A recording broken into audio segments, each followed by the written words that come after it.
So yesterday we were there till economy, ठीक है? So आज polity देखेंगे and then society and then the religion during the early Vedic period, ठीक है? इसको बंद कर देना भाई.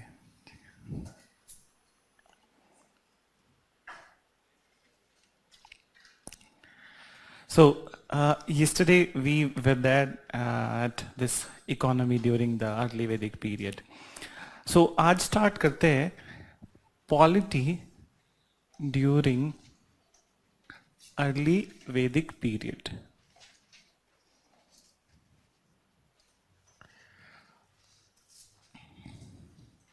So if you have to look at the polity of the this early Vedic period, so basically we need to know that who were the people actually ruling in that area and ruling the particular tribal community, because I said to you in the beginning that these people, Aryans, who were Aryans? They were the different tribal communities, and collectively they were known as the Aryan because they were the same linguistic community. Then, so basically at this point of time there was no full-fledged monarchy. I'm saying full-fledged monarchy, but some remnants of monarchy is going to start. Then, so the head of the community, head of the tribal community at this point of time, he was known as Rajan. So head of tribal community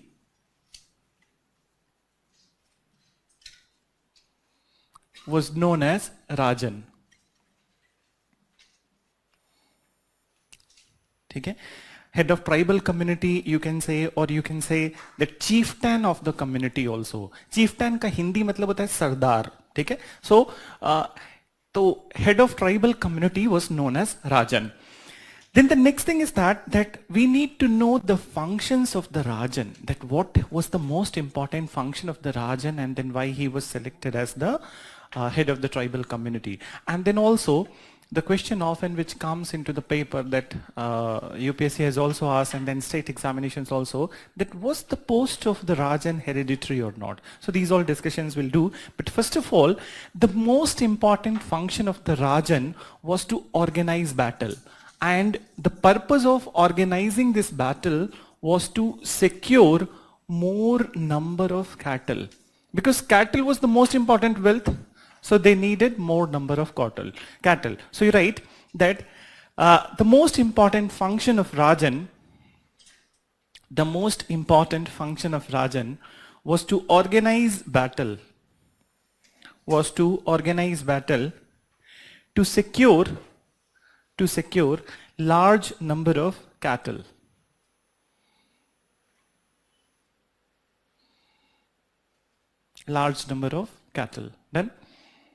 Then in his political function, now you listen, ठीक है? So ये तो यहाँ तक हो गया कि that he head of the community was known as Rajan, and then his main function.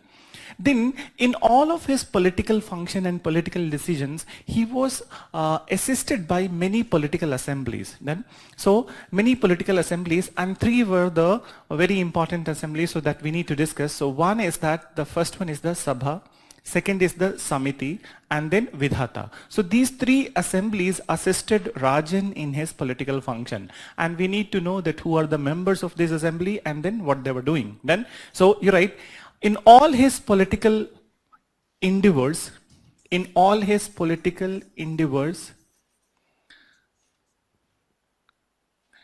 Rajan was assisted by three political assemblies.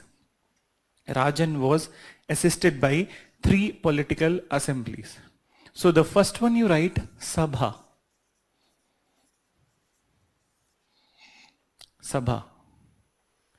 So listen about the Sabha. That Sabha was an exclusive assembly. Okay? When I say exclusive assembly, so what kind of message goes to you? Was it exclusive means very big or small? Small, yes. So exclusive means a selected number of the people. Okay? So it was an exclusive assembly or the small assembly. And who were the members of this assembly? So basically the elder people were the member of this assembly. Okay? So elder people were the member of this assembly. But one exception, I can't say exception, but one more additional feature of this assembly was that women were also part of this assembly. Though they would be also elders, but they were also the part of this assembly. So this is there in the Sabha. Acha, this is there in the Sabha of the Vedic period. But when I say कि ऐसे मैं पूछूं तुम लोगों से that if we go about the Indian polity, so you come across a word Gram Sabha. ठीक है? Is it an exclusive assembly or the inclusive assembly? Inclusive, because Gram Sabha is very large. All the eligible voters are the part of the Gram Sabha, but here it is exactly opposite. Then, so you write that it was an exclusive assembly. It was an exclusive assembly which consisted of elder members of the society, which consisted of elder member of the society.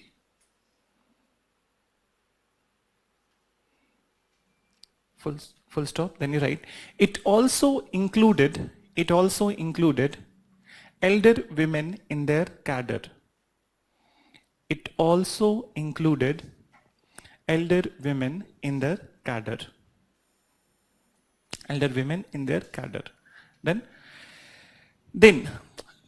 but obvious that if the assembly is small, so but obvious that this assembly will be more decisive. If we compare that Prime Minister and the Council of Minister, and in the Council of Minister, the most important are the cabinet ministers, and cabinet ministers are just few. So they are the more decisive persons, they are taking the decision. So this is the most decisive assembly. Means that whatever important decisions are there, were taken by this assembly. Then, so you write, this was most decisive assembly. Most decisive assembly. Done? Then the next part, so the next assembly, second assembly was the Samiti. Samiti. So Samiti was the second assembly. Now again I will compare with the present day polity. You have come across Gram Sabha in the present day polity, and now we come across the Jila Samiti, Gram Samiti. So who are the, is it Gram Samiti, Jila Samiti exclusive or inclusive? Exclusive, because those are the elected members become the part of the Samiti, Gram Samiti, Jila Samiti kind of. Then, so in the present day polity, it's a very small assembly, but here it is going to be very large, and here it includes most of the people in the particular area. Then, and exception here was that though it was very large, but women were not part of this assembly. Okay? So males were the member of this assembly. So you write, it was an inclusive assembly. Inclusive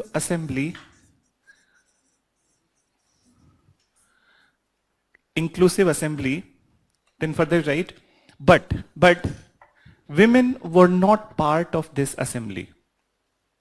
But women were not part of this assembly.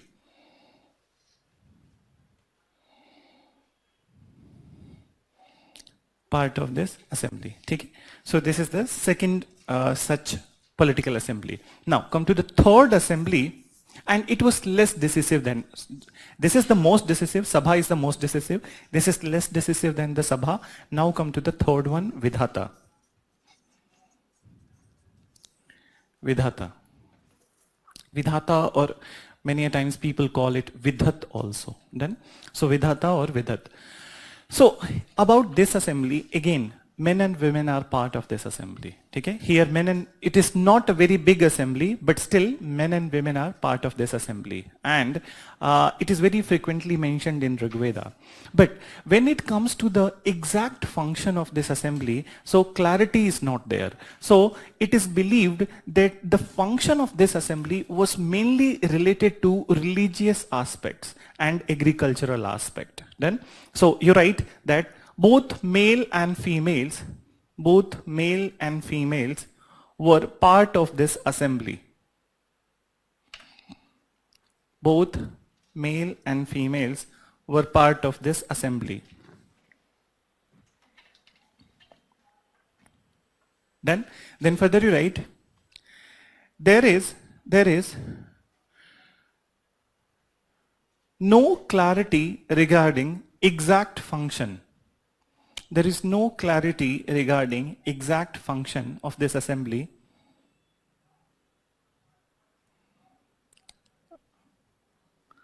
But it is believed that it served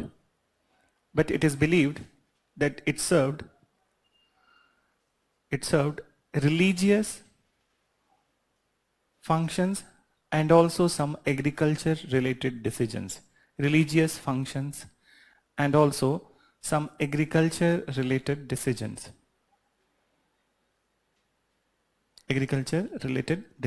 Then, so this is about that, this Sabha, Samiti and Vidhata.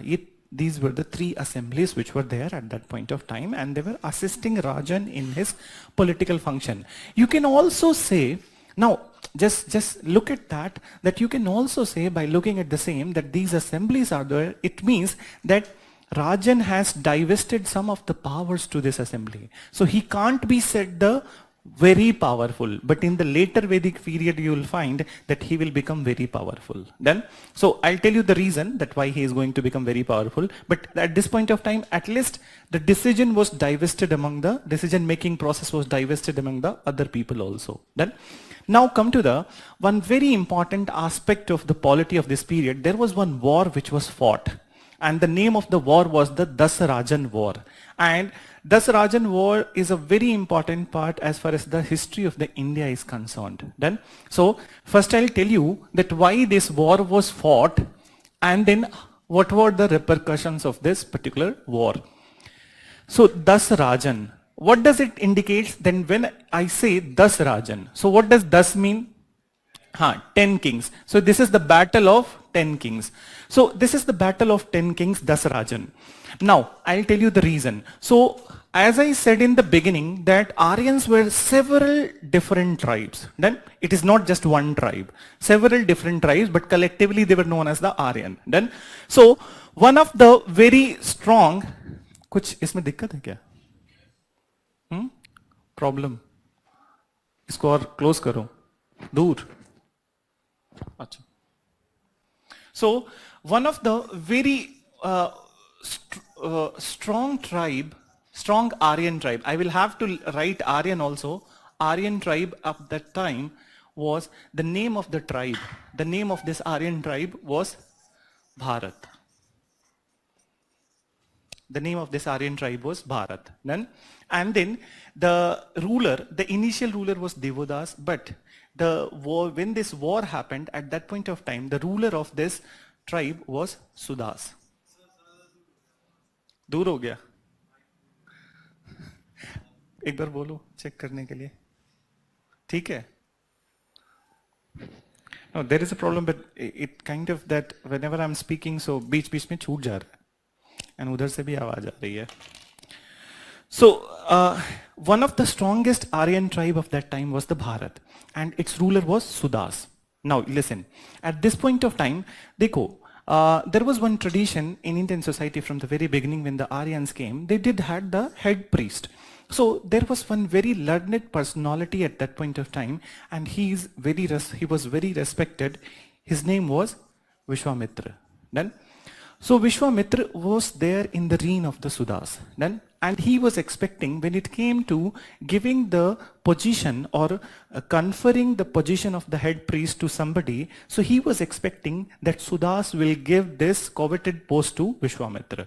But instead of giving this coveted post of head priest to Vishwamitra, Sudas gave it to somebody else, and that person was considered as the one of the kind of that you can say that most knowledgeable person on the planet Earth, and his name was the Vasishtha. Vasishtha. So Sudas gave this position of head priest to Vasishtha. Now Vishwamitra was embarrassed by that, humiliated by that, and you must be knowing that there is a one mantra which is known as Gayatri Mantra, which was composed by Vishwamitra, then which is there in the Rig Veda. So Gayatri Mantra was composed by him, and he was very respected for that. So he felt humiliated. At this point of time, when he felt humiliated, so he decided that he is going to take some revenge with the Sudas. So what he did after that, it was the Bharat was the strongest tribe. Then he persuaded Dasarajan. This is how it is known as the Dasarajan. So he persuaded Dasarajan. Out of this Dasarajan, 5 were Aryan kings and 5 were non-Aryan kings. You got that? Here, non-Aryan word means that those people who are actual inhabitants of the Indian or indigenous people of India. Then, so these were the indigenous kings, and these were the one who were the Aryans. So 5 Aryan and 5 non-Aryan. He persuaded these 10 kings to fight a battle with the Sudas, and he was able to convince these 10 kings. Then the battle happened, and this battle happened at the banks of river Parushni. Banks of river Parushni. And what is Parushni? Ravi. Yes. So at the banks of river Parushni, this battle happened. Dasarajan war happened, and in this battle, Bharat tribe ruler Sudas defeated all the 10 kings. Then, so when he defeated all the 10 kings, he captured their area, and when he captured their area, so all the area ruled by Sudas was named after his clan, and that is the Bharat Varsha. So that's how the name the Bharat came to picture. So this is the story of the name, that how it came to picture. Then I'll tell you then few other things related to that also. So you write, little bit you write that, first you write Dasarajan war would be the heading.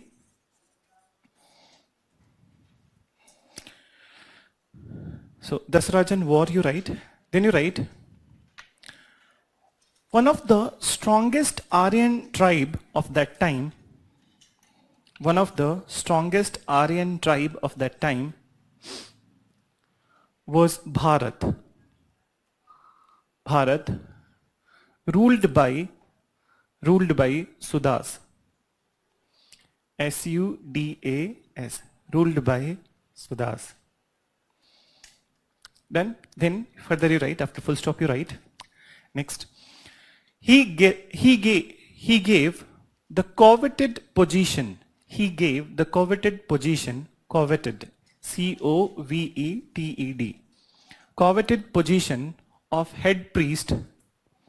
He gave the coveted position of head priest to Vasishtha Rishi. You will have to write Rishi also. Vasishtha Rishi. Vasishtha Rishi instead of Vishwamitra. Vasishtha Rishi instead of Vishwamitra. Instead of Vishwamitra. Then after full stop you write, humiliated by this incident, humiliated by this incident, Vishwamitra decided, humiliated by this incident, Vishwamitra decided to persuade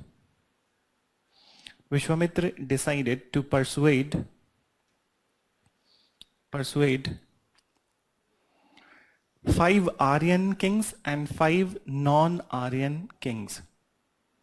5 Aryan kings and 5 non-Aryan kings. 5 non-Aryan kings. Then a battle was fought. A battle was fought between Dasrajan and Sudas. A battle was fought between Dasrajan and Sudas on the banks of river Parushni. On the banks of river Parushni. Parushani. Parushni. Okay? Full stop. In this battle, Sudas defeated Dasrajan. In this battle, Sudas defeated Dasrajan, and all of his ruled territory came to be known as Bharatvarsh. Bharatvarsh after his clan.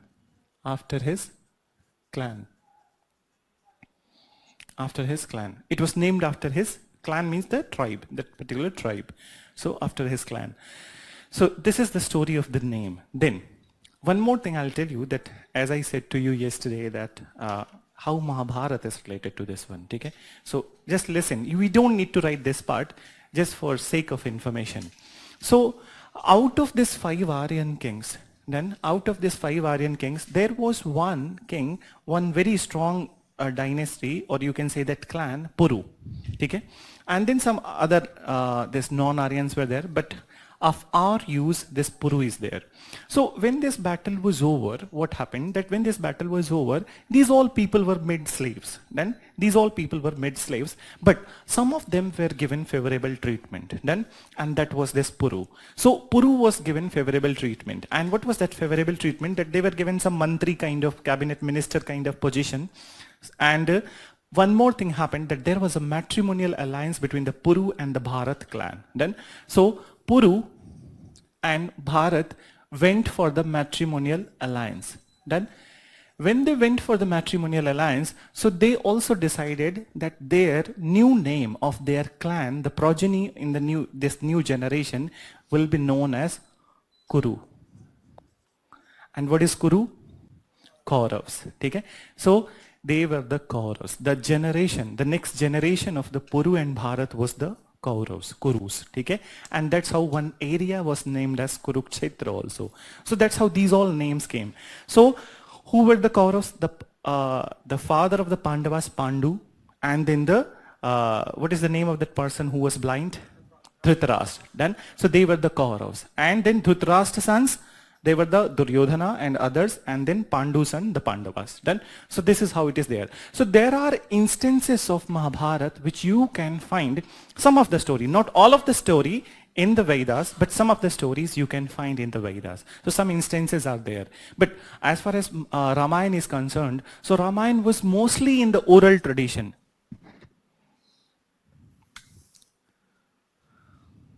Better.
So where I was, what I was saying, Ramayana. So Ramayana was mainly in the Shruti tradition, means the oral tradition. It was in the form of the story, but instances are not like that which are associated with the Mahabharata. Mahabharata is mentioned in bits and pieces in the this Vedas and the extended text of the Veda. Then one more aspect of the Ramayana is that you know about that who was the father of Sita. What's the name of that? Janak. Okay? So his story is there. Not the story of the king of the Ayodhya, but the story of the king of the Videha. He was the king of the Videha, Janak. His story is there. And that's there in the Mahajanpads. Then, so this is how it is there. So entirely we can't reject both the stories, that they are not correct, they are incorrect, kind of that. Then, but we can't say very with full conviction that yes, it was there. Then, so there are still shrouds of mystery around the authenticity of the Ramayana, but it can't be said that it was not at all there. Then, and Mahabharata, the 60% you can say that story is mentioned somewhere here and there. Then, so this is how it all was there. Then, now come to that. So as I said that these people were mid-slave. Then I'll tell you about the fate of these people, that what happened to them in the society. Okay? So now you write the next heading, society during the later Vedic period. Early Vedic period, sorry. Society during the early Vedic period.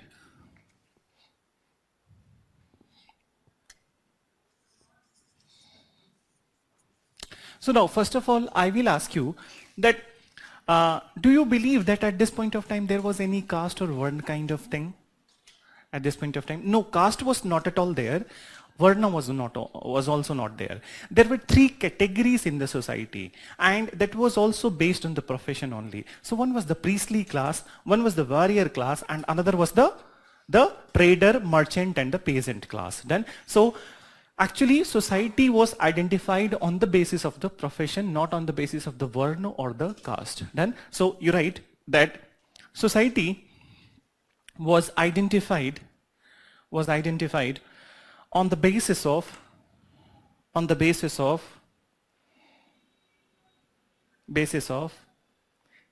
three professions, which is, so one you write priestly class, warrior class, and traders, peasants.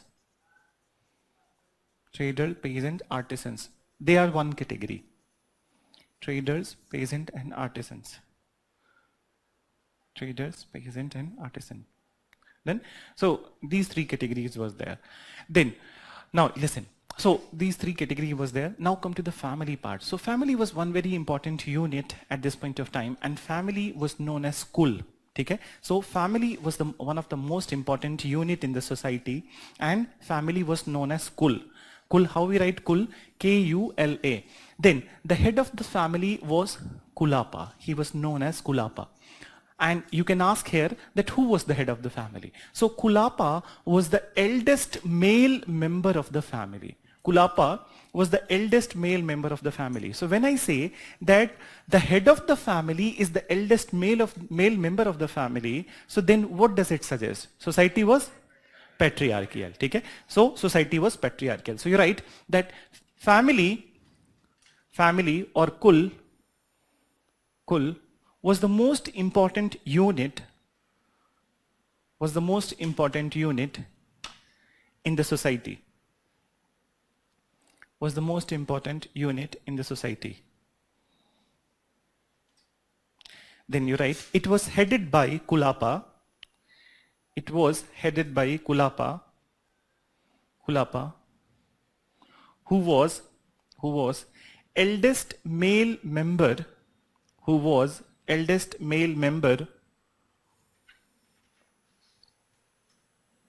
of the family.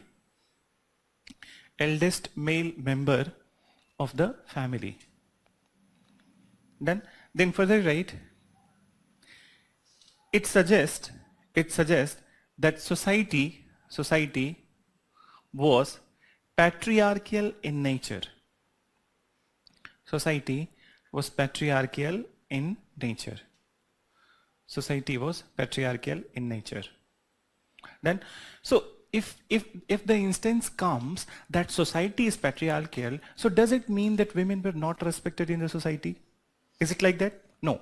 The authority system is the patriarchy, but women can be respected, cannot be respected, that is another aspect. But in the case of the early Vedic period, women were highly respected in the society and they enjoyed many privileges. So whenever we talk about the society, one of the very important aspects is that the status of the women in the society. So if you don't write the status of the women in the society, so then it is incomplete. Done. So here they enjoyed many privileges, and one by one we'll mention all those privileges which were enjoyed by the women. Done. So you're right. But at the same point of time,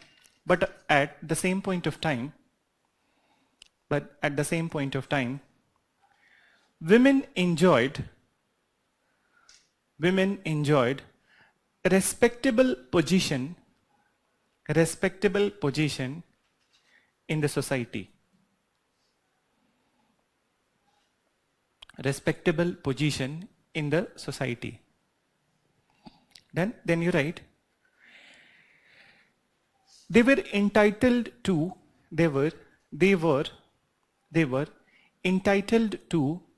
many privileges. They were entitled to many privileges. For example, so can you give me one example which we have already covered? Political entitlement. Okay? They were the part of the Sabha and the Vidhata. Means that in the political decision making they do have a say. Then, so you write that, for example, the political rights. For example, the political rights whereby they enjoyed the membership of Sabha and Vidhata. Sabha and Vidhata. So this is about the political. Then the second we'll talk about. So second privilege, not privilege, second kind of entitlement was that educational rights. So listen carefully. That educational rights means that they were allowed to pursue education. Okay? They were allowed to participate in educational debates and discussions. Then so this was also there. So they were allowed, and we need to write here example also. So there was one lady. I'll tell you the name of the lady. The name of the lady was Lopamudra, and she was the wife of the Agastya Rishi. She was a very highly intellectual lady, and she participated in many debates and discussions. Done. So this confirms that they were allowed to pursue education. There was no such kind of bad thing associated that women are kind of going for the education. So it was fairly open to both male and females. Then, so you write that they were also allowed to go for educational discourses. Educational discourses. Okay? Then further after full stop, right? One of the very intellectual personality of that period was Lopamudra. Lopamudra, who participated in many debates and discussions. Lopamudra, who participated in many debates and discussions. So now, till now we have discussed the two entitlements to the women. One is the political rights and another is the educational rights. Now come to the other aspects related to the life of the women. So these two are there. Then it comes down to the marriage. Okay? So marriage is one of the very important aspect, and in marriage there are so many things, that child marriage, then marriage of their choice, and then the widow remarriage. So these three things we need to know. So first of all, there was no instance of child marriage at this point of time. Then, which means that it's a good thing. Then, so you write that there was no instance of child marriage at this point of time. Now stop. After writing this, stop and then listen. So the second aspect is that chalo child marriage nahi hai, theek hai? But what is the condition of the women if they choose a person as their husband? So were they allowed to go with that person? Was it there? It was there. But there was a condition also. Condition was that if they are choosing a person, okay, for their for marriage purpose, so he must be there from their own community. That was only condition. Then, but they were freely allowed to choose their husbands or spouses, and both males and females both, they were allowed to choose that. And this kind of marriage was known as Gandharva Vivaha, okay, love marriage. Love with the arranged kind of setup. Okay? So Gandharva Vivaha was allowed. So you write that both male and females were allowed to choose their spouses. Under. So you write the name of the Vivaha, Gandharva Vivaha system. Under Gandharva Vivaha system. Then, so this is there, and in brackets you write, the only condition was, the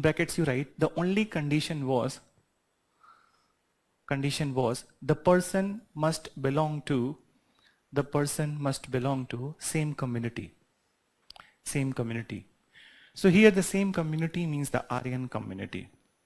Means that among the Aryans they can marry, but they cannot marry to the non-Aryans. Okay? So this is about that this marriage. Now come to the widow remarriage. So widow remarriage was also allowed at this point of time. Okay? So widow remarriage was also allowed at this point of time. So I'll tell you the name. The name of this widow remarriage was the Niyog Vivaha. Widow remarriage was known as Niyog Vivaha. And listen, what was there in this Niyog Vivaha. So if a lady is going to kind of that, if the husband is going to die, so in that condition, the lady was allowed to marry the younger brother of the deceased husband. Done. So she was allowed to marry the younger brother of the deceased husband. And if in any case that the younger brother doesn't want to marry her, so she can go for the other people also. And if at all there is no younger brother, then she can also go for the other people. But the first thing would be that if a younger brother is there, so she will ask him, and then if he is ready, so that that marriage will happen. Then, so you write, widow remarriage was allowed. Widow remarriage was allowed under Niyog Vivaha system.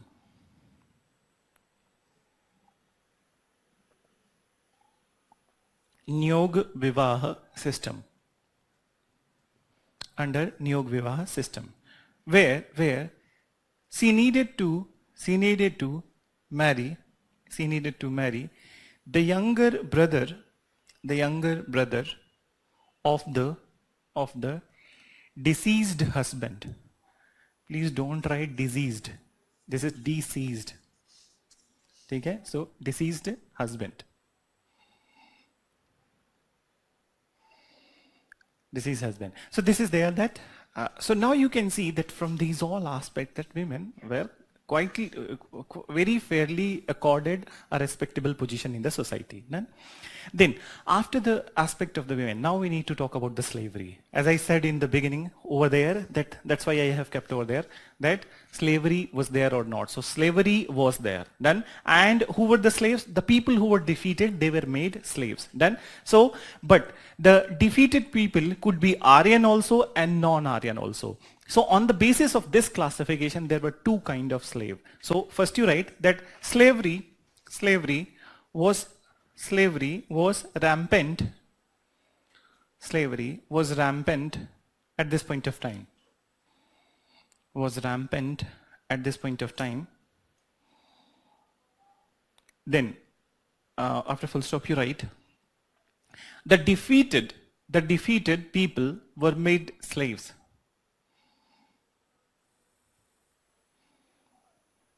Were made slaves. Then, so now look at this. So when the Aryans are defeated, okay? So Aryans are defeated, so they will be made slave, and these Aryans would be known as Das. Okay? And when non-Aryans, means the original inhabitants of the India, then so non-Aryans, when they are going to get defeated, so they will be known as the Dasyu. Okay? And there would be difference of the treatment between these two kind of the slaves. So Das would be given the favorable treatment. Already you have seen that Puru was given favorable treatment, and Dasyus will be heavily discriminated. And there is an instance in the Rig Veda where it has been mentioned that there was mass killing of the Dasyus, Dasyuhatya. The word which is mentioned, Dasyuhatya. So mass killing of Dasyus was happening, but not of the Das. Then, so you write, so the defeated Aryans were known as Das. The defeated Aryans were known as Das, and defeated non-Aryans were known as Dasyu.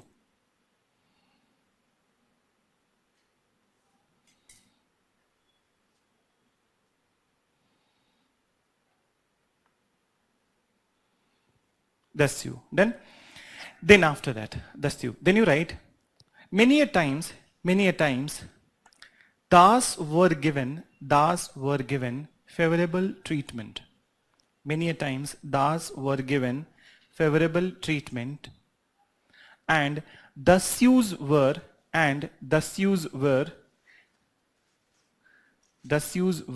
heavily discriminated. And Dasyus were heavily discriminated.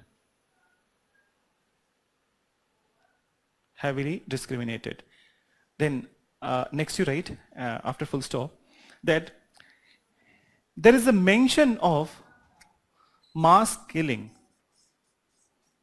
There is a mention of mass killing or Dasyu Hatya in Rig Veda. Dasyu Hatya in Rig Veda. Dasyu Hatya in Rig Veda. So not everything was very good.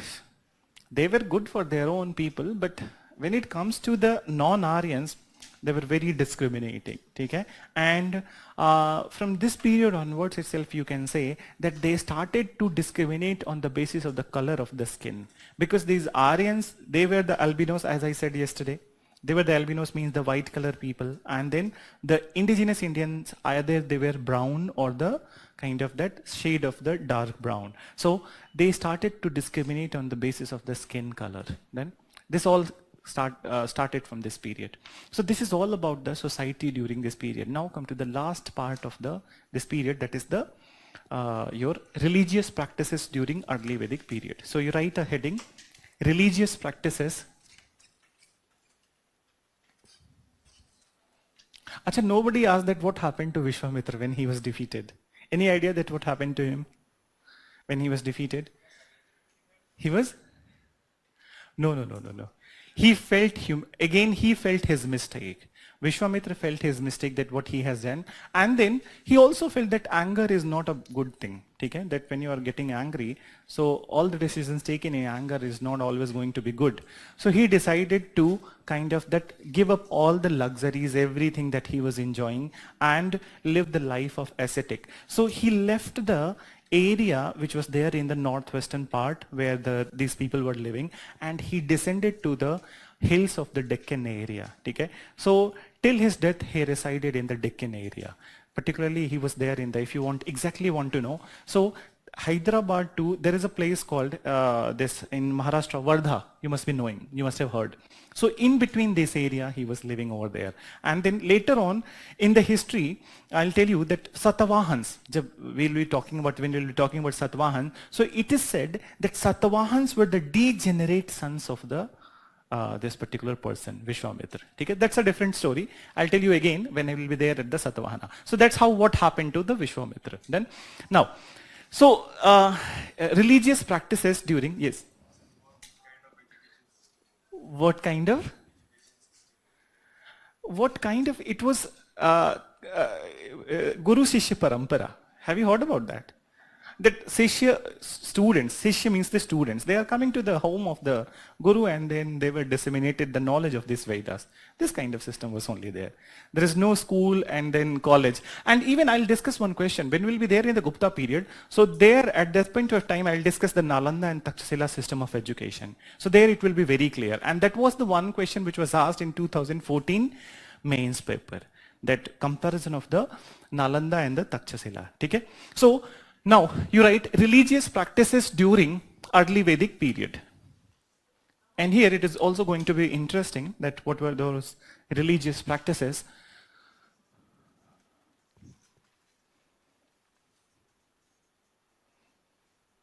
Religious practices during early Vedic period. So now you listen, that at this point of time, the religious practice which was there, so when a question is asked that which particular period was more ritual oriented, early Vedic period or later Vedic period, so you will have to go with the which later Vedic period. More ritual oriented worship was there in the later Vedic period. Early Vedic period, though rituals were there, but it was not ritual centric. Done. And the first and foremost thing that we need to know here is that what kind of gods they worshipped. So basically, the people of the early Vedic period, they personified the elements of nature into the god. Personified the elements of nature into God. So what does it mean? That personified the elements of the nature into the God? Means, yes. So element of nature, fire, air, and then rain, these are there. And what is the personification of these?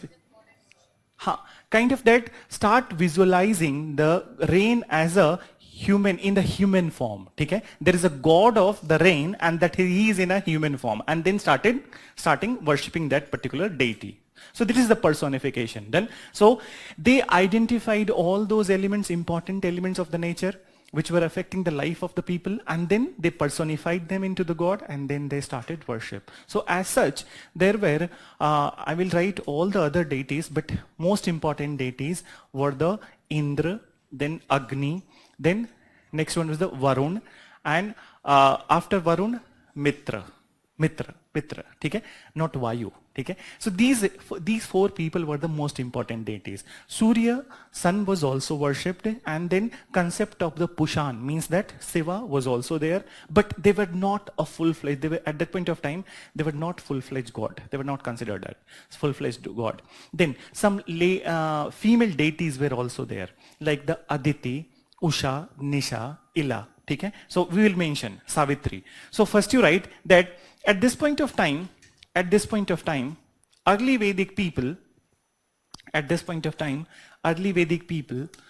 personified the elements of nature.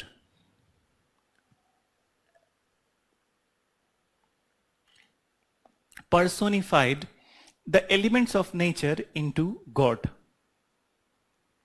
Personified the elements of nature into the god. Then you write, Indra was the most important divinity. Indra was the most important divinity.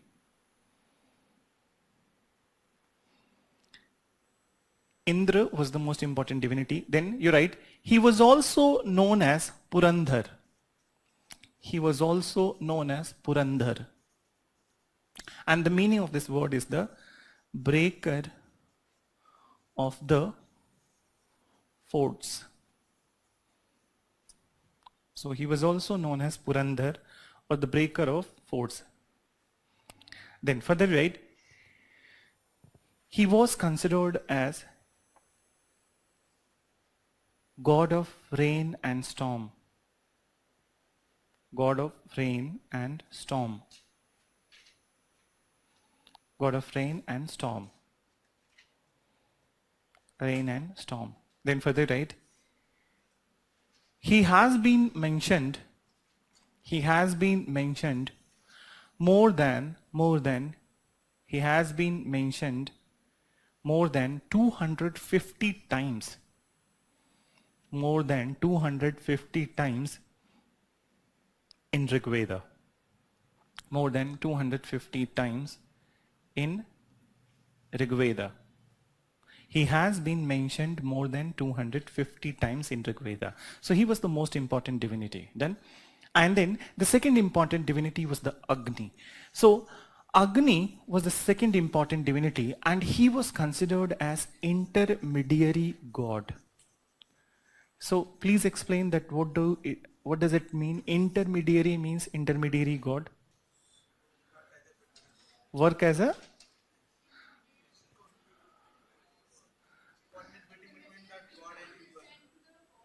yes.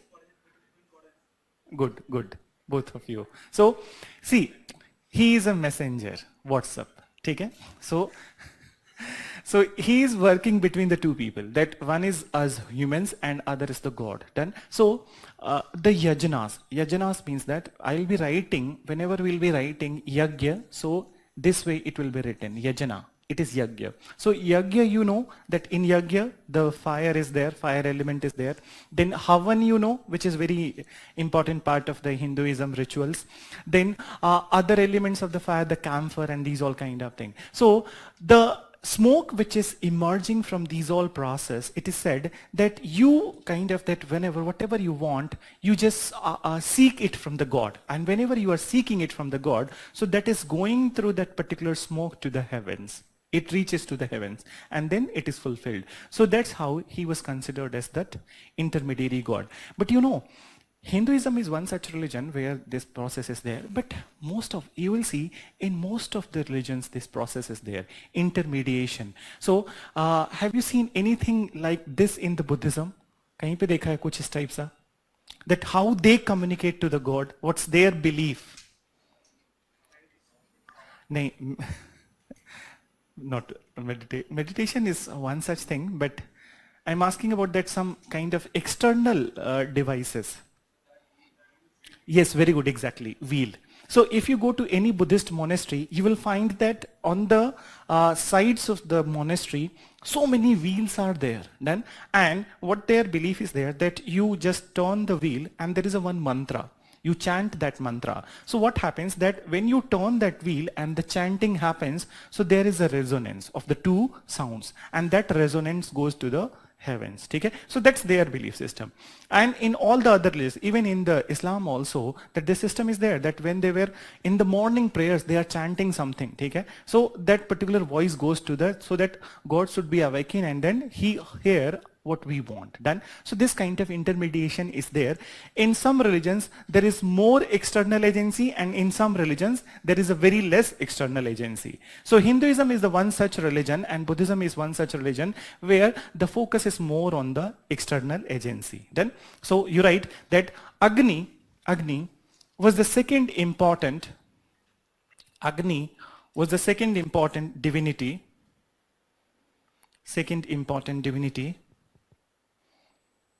and he was considered as intermediary god. He was considered as intermediary god.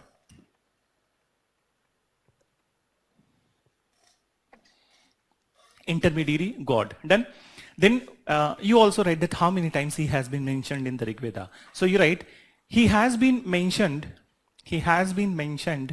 more than 200 times.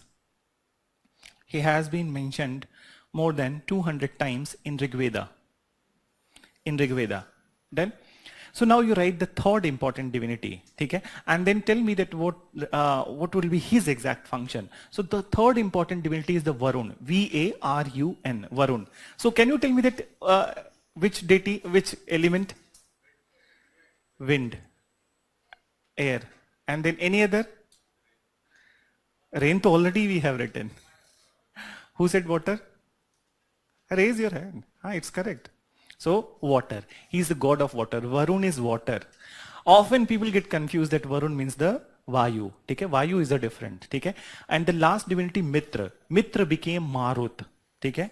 And Marut means the Vayu or air. Then so Varun is the god of the water. Then again, acha, how many of you have heard about there is a one very famous deity in the Sindhi areas and those people who are from the Sindh. Sindhi, at least you have heard Sindhi people. So they worship Jhulelal. Okay? So do you know that who is Jhulelal actually? Which particular element of the nature? Water. He is the form of the Varun. Okay? You keep this in mind. Last to last year, I'll tell you, in 2016, there was a question related to one of the festival of this particular Sindhi people, and the name of the festival was Chaliha Sahib, okay, which was actually dedicated to the Jhulelal. Okay? So don't feel that this kind of question cannot be asked. They can ask this kind of question. So Jhulelal is a form of the Varun. Okay? Later on, he was considered as the form of the Varun. He emerged from the Indus River. Okay? So that's the story of the Varun. That's a different thing. So here you write Varun was the third important divinity. Third important divinity and the god of water. And the god of water. Then you write his original function was to maintain cosmic balance. His original function was to maintain cosmic balance. Cosmic balance. Then, so what do you mean by this cosmic balance? Yes? Radiation. Radiation is a one part of the cosmos. See, here the cosmic balance is related to that 70% of this earth is water. Done? And then near about 29% is the land. Done? So if the water goes down to 68, so there would be an imbalance in this earth. That's also the part of the cosmic balance. So that's how whenever the water is going down, so he maintains that. That's the original function. Done? Then you write the last important divinity. And I'm not saying that last important divinity. Okay? So last important divinity was Mitra. God of wind or air. God of wind or air. God of wind or air. Then further you mention later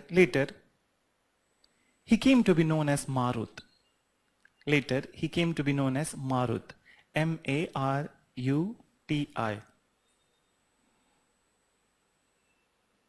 Marut. Then, so later he came to be known as Marut. So this is how it was there. Now I'll mention you need to write the female divinities. So you write, apart from these all deities,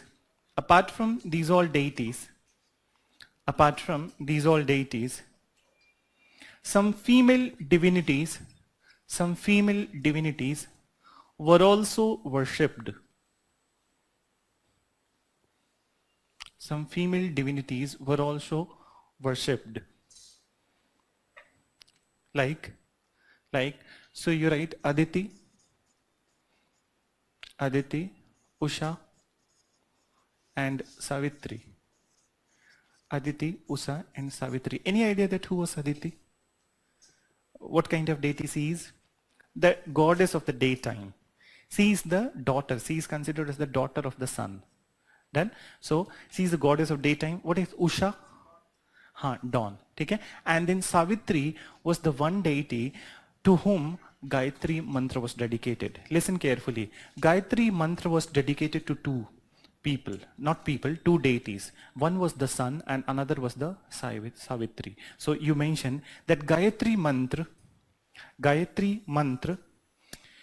which was composed by Vishwamitra,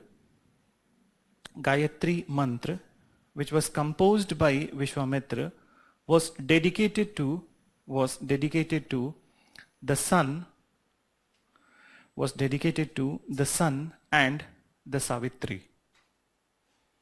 Was dedicated to the sun and Savitri. Sun and the Savitri. Then, so this is about that all the deities of this period. Natural fire. Fire is a natural element. So you yourself tell that fire is not, why not a natural element? There is a fire in your body. Don't you feel that? There is a temperature. What is your body temperature? Normal body temperature. 98.4. 98.6. Sorry, 4. I said 4. So this is a natural element. Okay? I don't have any idea to explain that. But when the two natural element means that when the two stones collided, so fire was generated. So that's the natural element. Okay? Sun is the source of that natural element, that fire. Ha.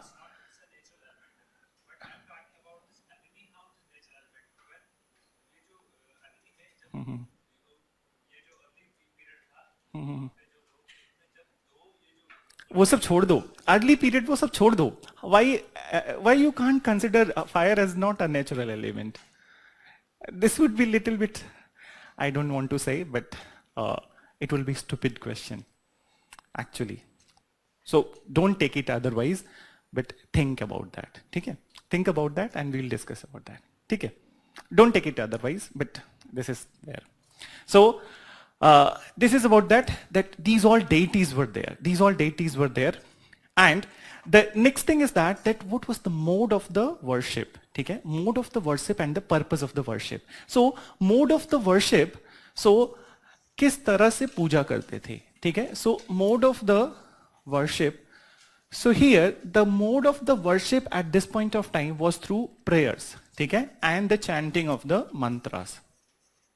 Prayers and the chanting of mantras.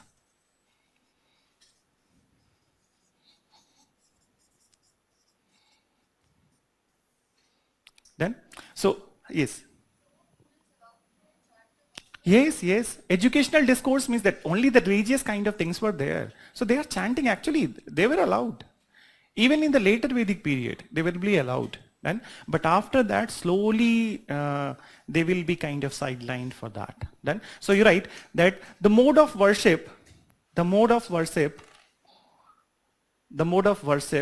at this point of time was through offering prayers and chanting of mantras.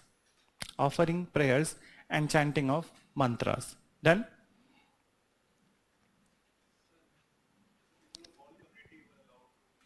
no, there is no community. Already you have written in the beginning. Everyone. The class is profession. It is not a caste-based system. See, you people have read the caste system. So you must be knowing that what is that. So there was no caste-like thing. So तो ऐसे तो बोल नहीं सकते कि मतलब कोई को नहीं allow किया. ठीक है? Everyone was allowed. Everyone, those who want, they can do that. ठीक है? Even people can change their positions also. For example, that if there is a person, ठीक है? If there is a person and that person is a kind of that he's doing some agricultural work, but by the time if he acquires knowledge, so he can become the priest also. So mobility was there in the society. So there was no such kind of discrimination. Done? So this is about the mode of the worship. Then it comes to the objective of the worship. Okay? So objective of the worship. So what was the main objective of the worship at this point of time? That people worship this deity for the material gain, and there was no such concept of the spiritualism at this point of time. Done? So you're right that the main objective of the worship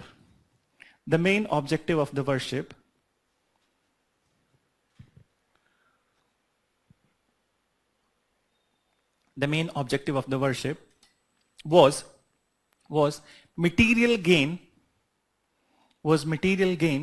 and development of highly cultured society. Then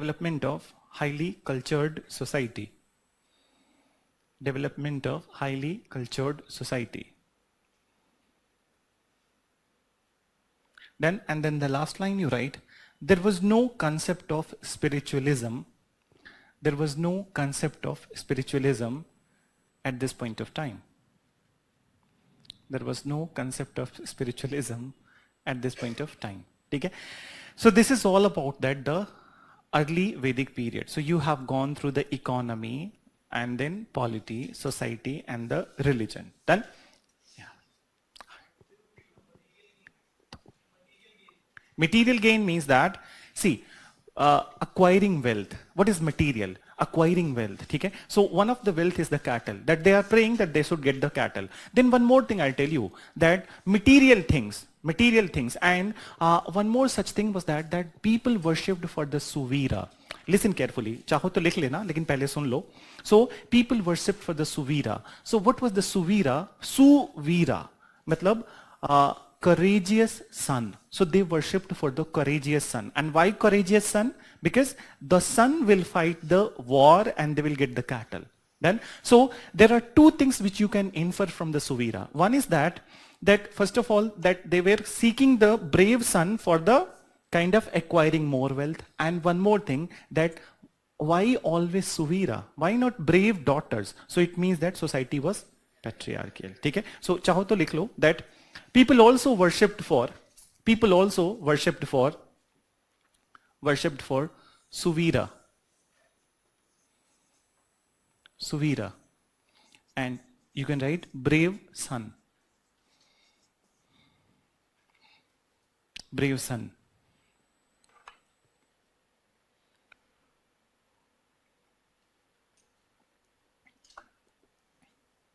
Then, so this is all about that, the early Vedic period. Then, now we'll move to the later Vedic period.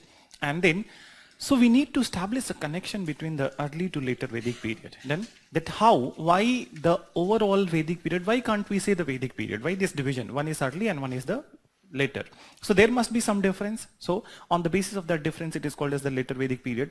And then why the year 1000 BC it was chosen as the start of the later Vedic period. So there is a very profound reason behind that why the year 1000 BC was chosen as the start of the later Vedic period. So do you have any idea that why it was there? That why 1000 was chosen? There is that? What is it? No. There was some discovery. Okay? So this is the hint. So can you tell me that what was that discovery? Discovery of something. Discovery for the first iron. Yes. So discovery of the iron. For the first time in the world, iron was discovered. Then, so for the first time in the world, iron was discovered, and it was a very important discovery which actually changed the discourse of the history, not just the Indian history, but overall history. So what are the benefits of the iron? That we'll talk about later. But first of all, from where they got this iron? अगर जो आज के scenario में, if you look at the map of India, if you look at the iron reserves of India, so in which all states these iron reserves are there? One is that Odisha, very good. Jharkhand, done. Chhattisgarh, and then in South India, Tamil Nadu, ठीक है, Karnataka and Goa. Okay? So these are the main areas. In Northeast, you can find it in the Meghalaya also. Then, so these all areas. And if you look at the habitation place of the Aryans in the beginning, they were just confined to the maximum to the western UP. So the question arises that the iron reserves are there in this part of the country, eastern part of the country and southern part of the country. So from where they found the iron? If they are not living in there, if they are not coming to this area, so from where they found the iron? So this is a bigger debate. So basically, they found the iron from none other than the western UP itself. And you must be knowing that this Muradabad is there in the UP. Muradabad you must have heard, and Bareilly area. So in between Muradabad and Bareilly, there were two places, Atranjikhera and Jakhira. Okay? From these two places only they found the iron. And actually there were very good reserve of the iron at these two places. Then, so they found the iron from these two places, and when they found the iron, so what they did, that they started to create a very good quality tool from that iron. Earlier what was there, कि पहले सोचो कि पहले भी tool हो सकता था, ठीक है? From the copper. But you know that copper is not that kind of material which can be used for a better tool, because copper is very malleable, very flexible. So if you are creating a tool from the copper, maybe it is possible that it will bend then, so no better quality tool can be created. The second is that the tool can be created from the bronze, which is very good, that if when you mix tin into the copper, so it becomes bronze, and bronze is a hard material, so better quality tools can be created. But the problem with the bronze was that tin was not easily available in India. You will have to export it from the Afghanistan, and modes of communication and transportation were also not easy. So bronze was also not very important at that point of time. So in this scenario, when iron was found, so though nothing was needed to be mixed with the iron, it was self-sufficient, and you can sharpen iron beyond a point, okay? Beyond imagination. That even today you see that even the most kind of sharpest material is the surgical knife, okay, which are used in the hospitals. They are also made up of the iron. Okay? So iron is the one metal which can be sharpened beyond a point. Then, so they found a very good metal, and with this metal, whatever kind of tool they created, they started to clear the dense forest of the Ganga and Yamuna plains. So this dense forest of the, once the dense forest of the Ganga Yamuna plain was removed, so before them a very fertile land. Then because Ganga and Yamuna Valley, this was undisturbed, and you will be reading in the geography हुआ है class में, कुछ भी एक भी class नहीं, ठीक है? So you'll be reading in the geography that one of the property of the river is that when they are descending from the mountains, so they bring moraine, silts, and then very fertile kind of minerals. So they deposit in these areas, and very fertile, undisturbed fertile land was there. So these people started aggressive agriculture in these areas, and later on slowly from here they penetrated to the central India also, eastern India also, and other parts of India also. So it was the iron which made it possible. Otherwise it would have not been very easy for them to penetrate into the other parts of India, because India was heavily, densely forested at that point of time. You got that? So importance of the iron. So you write, heading likh lo, later Vedic period. Later Vedic period you write, and then we'll write this discovery and everything. So later Vedic period.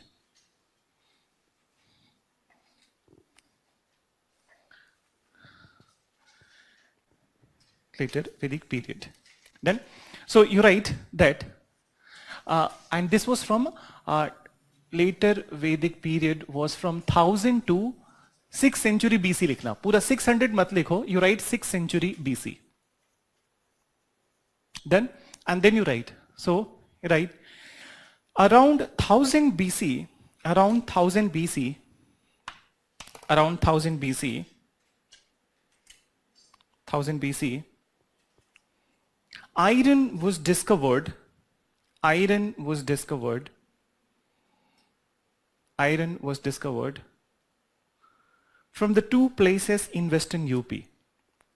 Iron was discovered from the two places in western UP. That is, so you see the spelling at the board, Atranji Khera and Jakhera.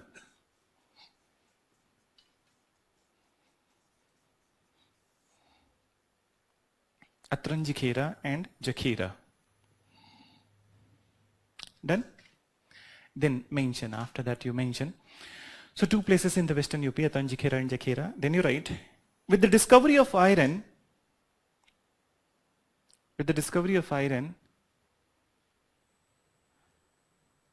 a new era ushered in. You can see on board if you don't know the spelling. So a new era ushered in. Then after full stop you write that with the help of iron, they created very good quality tool. They created very good quality tool.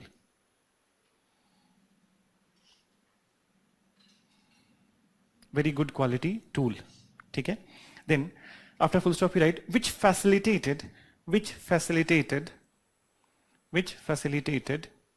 very good quality tool which facilitated in clearing the dense forest of Ganga Yamuna Valley. Dense forest of Ganga Yamuna Valley. Then further you write, now a very fertile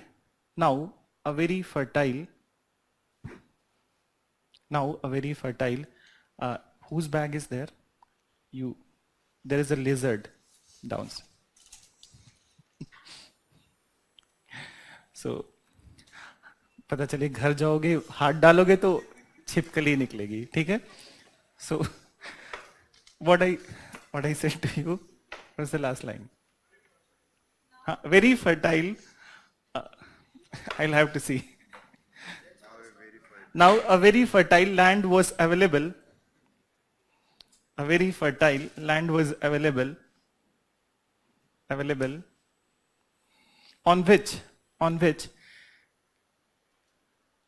which people started aggressive agriculture.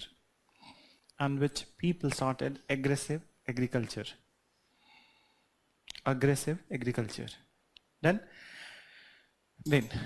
from here onwards, now again you listen. So this is one aspect. Now as I said to you that they penetrated into the other parts of the country and they named this other part of the country also. Then so 4 parts actually at this point of time in the beginning of the later Vedic period they entered into the 4 parts of the country. Already one part where they were living, okay, which they called as that, the northern part was called as the Aryavart. Then part where they were already living, the northwestern part, they called it Brahmavart. Then the Ganga Yamuna area was called as Brahmarishi, okay? And then the central India was called as Madhya Desh. Then so these all areas they entered and they named it. Then so you write that from this period onwards they entered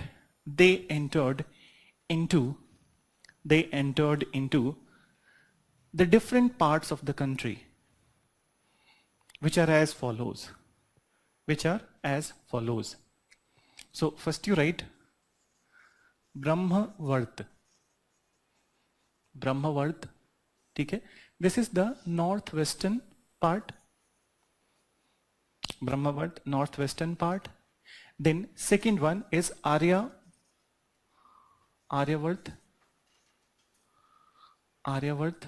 Then this is the northern part.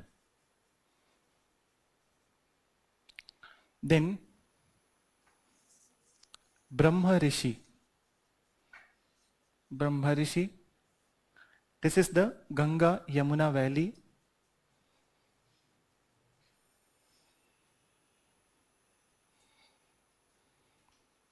And the next one, Madhya Desh.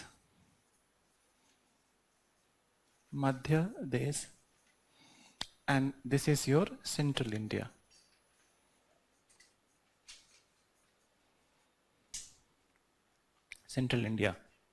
Then so this is about that these all areas they entered, and from these all areas they are going to enter to the other parts also, like the South India also they will go to the eastern part of the country also, but these are the main areas which are mentioned. Then what are the source of this information? From where we get this information about that these all areas and then iron and these all kind of thing? The other Vedas, okay, which are the Samaveda, Yajurveda, Atharva Veda, and also the extended text of the Veda. Okay? So from these all sources we get the information. So I will mention that, but before that I want to mention that one more river they mentioned apart from what is mentioned in the Rig Veda. And this river, surprisingly, it was Gandak. So today's Gandak, and they mentioned it as Sadanira. Okay, so first you write about that where it has been mentioned, and then you mention this one. So you write all this information about later Vedic period. All this information about later Vedic period can be traced from the Vedic text like can be traced from the Vedic text like Yajurveda,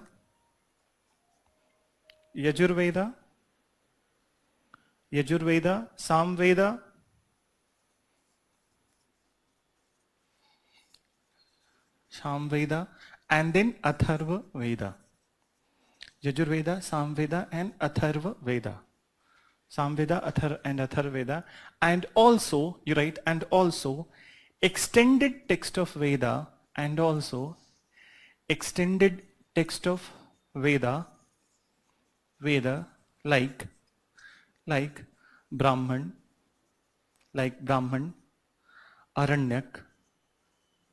Aranyak and Upanishad. Then, so see here I have just written the name. This is Brahman is a book. Okay? This is Aranyak is also the book. Spelling is incorrect written. I am writing here Aranyaka. Okay? Aranyaka. So Aranyak is also book, then Upanishad is also. So very elaborately we'll be reading these all texts in the language and literature. Okay? So here you just mentioned, but we are going to read that what is there in the Brahman, what is there in the Aranyak, what is there in the Upanishad, okay? And all the Vedas also. So here we are mentioning them as only as a source of the information. Then, so these are the source of information about the later Vedic period. Then now next thing you write that in the later Vedic text, you write in the later Vedic text,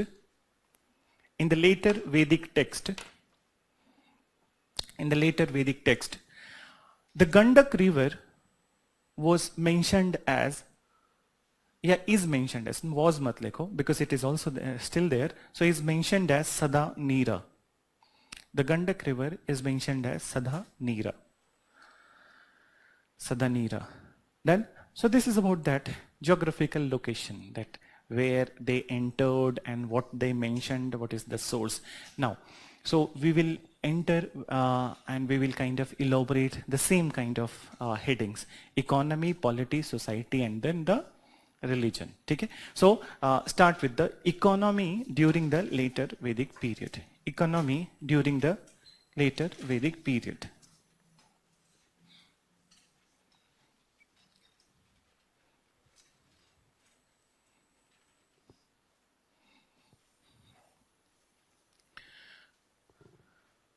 So first of all, listen, and then you also answer some questions. So first of all, what according to you will be the most important wealth, economic wealth at this point of time? Agricultural commodities, okay? Because you see that now, earlier these people were nomadic, okay? Now they have got the fertile land and they are doing the aggressive agriculture, okay? And year by year, rivers are bringing the fertile silt and the moraine, so they don't need to move to the other part. Okay? Means that at one place they can stay for very long. Then for their adventure they can move. Okay? But for their profession, for their kind of sustenance, they can live at one place. So they started aggressive agriculture and they were getting great sum of the agricultural produce. So agriculture became, the agricultural commodities became the most important economic wealth. So primary was the agriculture, secondary was the cattle. Okay? So cattle became the second important wealth. This was there. So you write that at this point of time, agriculture became very important. Agriculture became very important, and so as the land, L-A-N-D, so as the land. Then you write the importance of the land,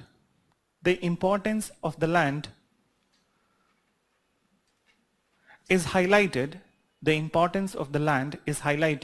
from the term Rashtra. The importance of the land is highlighted from the term Rashtra. And this is the first time the Rashtra word is coming to picture. That बाद में हमने हिंदी में उसको incorporate कर लिया, ठीक है? But this is the first time this word is getting to the coming to the picture. So Rashtra mentioned in the later Vedic text. mentioned in the later Vedic text. And when I say later Vedic text, it means that all the three Vedas, this Yajur, Sham and Atharva, and also the extended text of the Vedas. Done. So Rashtra. So, and why land is important? Because land is the reason of the agricultural produce. If land is not there, so how come there would be agricultural produce?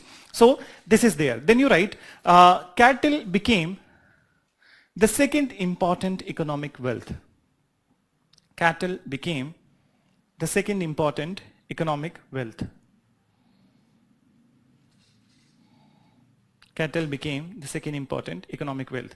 Then important agricultural commodities. You write important agricultural commodities. Important agricultural commodities.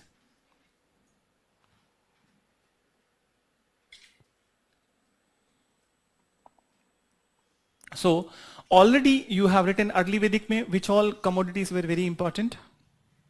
Wheat and then the barley. No, cotton was there in the Indus Valley. Here not. Okay? So wheat and barley. The new introduction was the rice. So wheat was known as Goduma. Barley was known as Yava. And rice was known as Vrihi. Okay? So you write that wheat, Goduma. Then you write rice was the new entrant. Okay? And it was known as Vrihi. And then barley was also there. So barley was known as Yava.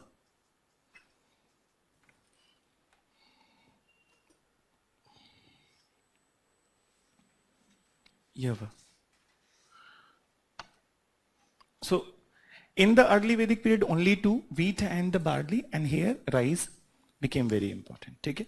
And here onwards you can see that if you have observed in your houses only, so whenever any puja is going on, whenever any puja or havan is going on, so they put rice into that. Okay?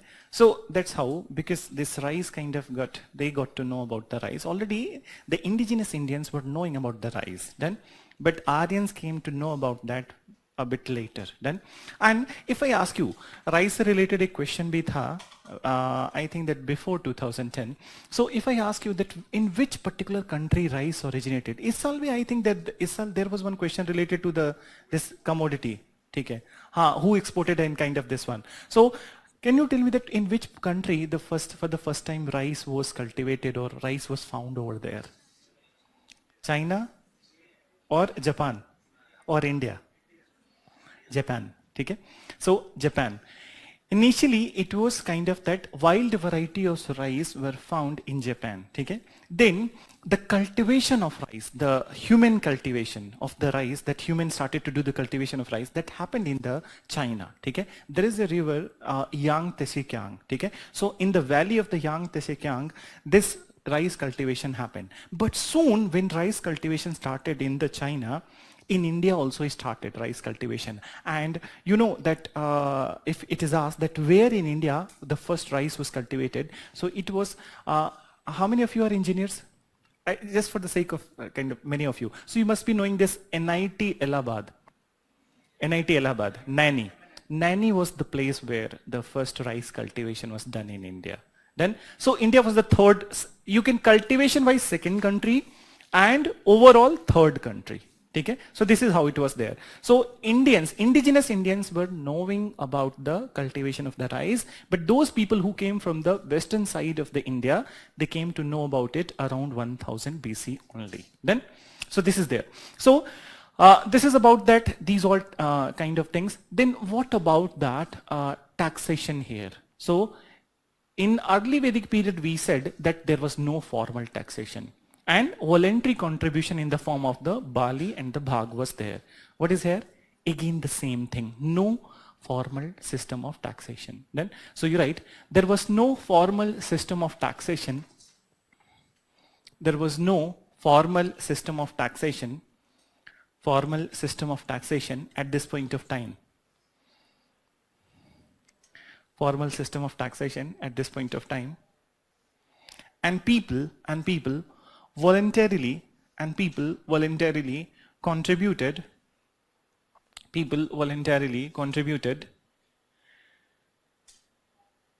to the Rajan in the form of Bali or Bhag, in the form of Bali or Bhag. Acha, many a times people ask that iron was discovered and then copper was known to the people. Was gold known to the Aryans? Was gold known to the Aryans? Even in the early Vedic period also? They were knowing the gold, and what the term which they used for the gold was the ayas. So they were using ayas for the gold, okay? And later on they also started to use the word nisk for the gold. So this also you mentioned, okay? That Aryans knew about the gold. Aryans knew about the gold, and they mentioned it as ayas. Initially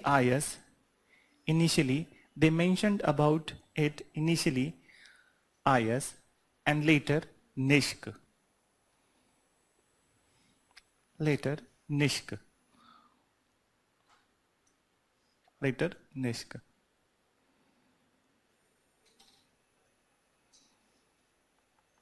Done. So this is about the economy during this period, that what was there in the economy of the later Vedic period. Now, the interesting part of that, again, this later Vedic period again is the polity. Okay? So here we are going to mention the several rituals which were there in the polity sections. Done. So you write that polity during later Vedic period. Polity during later Vedic period. Who has bought the book today? That book, Adesh Sharma. So after the break, when I'll be coming back, so then you give me, and then I'll mention. Okay? So first we'll see that the polity during the later Vedic. Pehle ise dekh lo, and then we'll go on break. Okay? So polity during the later Vedic period. So polity. So first of all, you listen that at this point of time, the assemblies which were there, okay? This point of time, the assemblies which were there, Sabha, Samiti and Vidhata, all of them lost their former relevance. Done. And Sabha, Samiti, they were there and Vidhata disappeared. Okay? So Sabha, Samiti, though they were there, but they were not very important, and Vidhata disappeared. Then, so this what happened. And then the position of the king became very important at this point of time. And the position of the king became very important at this point of time. And he was assisted by, not by these assemblies, but by the priestly class. So the position which was already there with the Sabha, Samiti and Vidhata, now it was usurped by the priestly class, and they started to dominate the political affairs. Then, so they were the one who were assisting the Rajan. And Rajan, so kind of that to improve the position of the Rajan, they came up with the idea of the sacrifices and the rituals. And 3 important sacrificial rituals were initiated, and these rituals were known as, first one, Rajasuya, second one, Vajapeya, and third one, Ashwamedha. Done. So 3 sacrificial rituals were initiated. First one, Rajasuya, Vajapeya, and Ashwamedha. So we'll elaborately discuss that what was there in these all 3. Done. So you're right. At this point of time, the post of Rajan became very important. The post of Rajan became very important. Post of Rajan became very important. But the earlier political assemblies,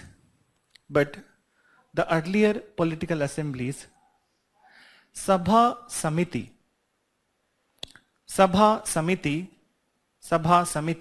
lost. Sabha Samiti lost their former relevance. Sabha Samiti lost their former relevance. And Vidhata completely disappeared.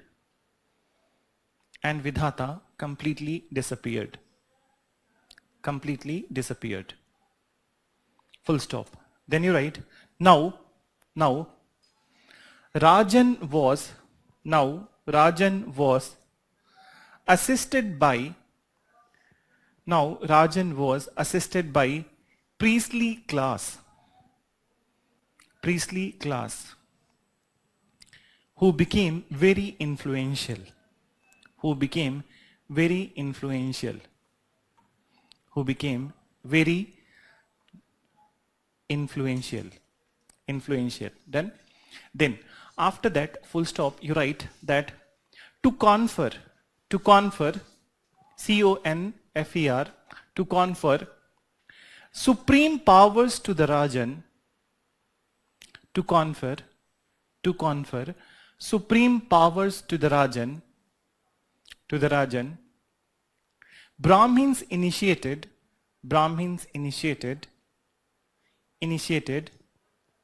several sacrificial rituals,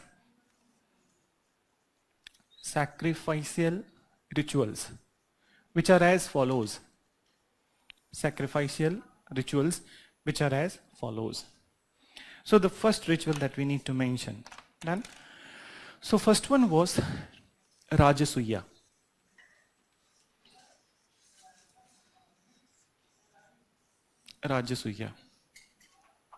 Done. So now you listen that what was there in the Rajasuya. So see, already there is a ritual, but why we have added this sacrificial word into that ritual is going on, and in this ritual some animals would be sacrificed. So in all the rituals, animals would be sacrificed. Then, so listen, that what was this Rajasuya. So Rajasuya was nothing, but this was a consecration ceremony. Okay? So how many of you know what is the meaning of the consecration? Any idea? What is it? I'm not getting you. Agni Abhishekam. Yes, actually it is Abhishekam. Oh, I didn't heard you what you said, but I got Abhishekam. So you know Rajyabhishek? Rajyabhishek, and in South India they call it as Tilakam or Abhishekam. Done. So you know the Rajyabhishek? Have you heard about this word? So what is Rajyabhishek? Actually, a person is chosen as the king, and then some puja will be going on, some worship would be going on. He will be chosen, and then he will be he will be ascending the throne, and then after the animal sacrifice will happen. Okay? So it was basically a Rajyabhishek. Then means the choosing of a king and then his elevation to the throne. Then, so you write, it was a consecration ceremony. It was a consecration ceremony where a Rajan was chosen,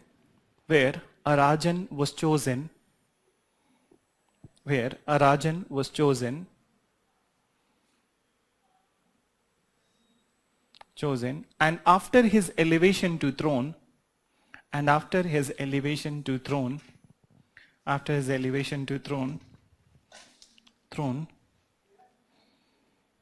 some animals were sacrificed. Okay? So this is the first such ceremony. This is the first such sacrificial ritual ceremony in which the Rajan is chosen and then the animal is going to get sacrificed. Now the second one. So second one is the Vajapaya.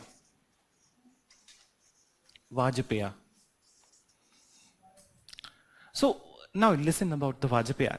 The literal meaning of the Vajapaya, this word is the drink of strength. Then, but it doesn't mean that he was drinking something. Okay? So see, what is that? That first phase, that people got a new king. You listen, that first Rajasuya, people got a new king. Okay? But people do have their own doubts and aspirations with that new king. And they are expecting something from the new king. And some doubts are also there. Kar payega ki nahi wo kar payega, kind of that. Then, so, dekhte hain, 2 mahine wait karte hain, 4 saal wait karte hain. This kind of thing was there in their mind. So that is the Rajasuya. Then Vajapaya is the time when king will show the public that they can trust him. Okay? So how he is going to show that they can trust him? So basically in this ceremony, ritual, sacrificial ceremony, chariot races were organized. It was a basically sports event. Then, and in this sports event, chariot races were organized.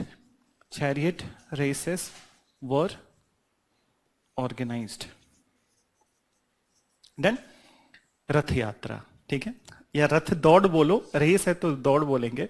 So this was organized and the public in that area, they were invited to see this particular sports event. ठीक है, they are enjoying the event and after the event is over, so then many of the animals will be killed and free feast would be thrown to the people. So किसको मुफ्त का खाना अच्छा नहीं लगता है, ठीक है. सो मुफ्त का खाना पूरी पब्लिक को मिला and now they trust that खाने को भी मिला, पीने को भी मिला, राजा ठीक है, ठीक है, kind of that. So this is how it was there. So this is the event related to winning the trust of the people, or at least not all the people, but some people at least they will consider that चलो कुछ तो ठीक है, कुछ तो ढंग का काम किया, kind of. Then so this is how it was there. So now you write that Vajpaya and you have written that brackets में लिख लेना drink of strength. The original meaning is the drink of strength. So you write this ceremony was organized. This ceremony was organized to win the trust of the people. Was organized to win the trust of people. To win the trust of people. Then you write, in this ceremony, chariot race was organized. Chariot race was organized, and after the end of sports event,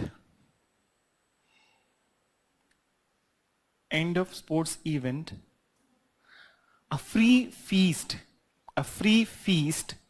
F-E-A-S-T, free feast was thrown to the public. Free feast was thrown. Free feast, हाँ, मतलब बिना पैसा दिए, without giving any money. Just like that we used to do when we were in the colleges. I did one thing where I was caught. I entered into a marriage hall, but mistakenly. See, I was actually one of my friend was going to get married, and then we were in the college at that point of time.